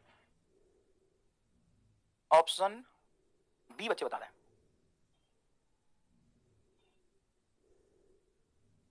ए बच्चे बता रहे हैं, भावेश जोशी सी बता रहे हैं। No, this is wrong, this is also wrong and this is also wrong. This is your correct answer. अब हाउ, ये आप कमेंट बॉक्स में लिख के बता दें मुझे, क्यों, कैसे और किस लिए। और जो समझ आया है तो भी बता दीजिए। मजा आ गया न्यूक्लियर फिजिक्स पढ़ के, और आगे की चीजें और ज्यादा आसान होंगी, हम बढ़िया तरीका पढ़ेंगे। ठीक है, नहीं समझ में तो कोई बात नहीं, हम नेक्स्ट लेक्चर में समझा देंगे। आप ये परेशान मत होइए कि नहीं समझ आया तो नेक्स्ट लेक्चर में समझाएंगे। A is your correct answer. Yes, A is your correct answer. ठीक है बेटा, चलिए ओके, जय हिंद, जय भारत। अगले क्लास में मिलते हैं। धन्यवाद आपका बहुत।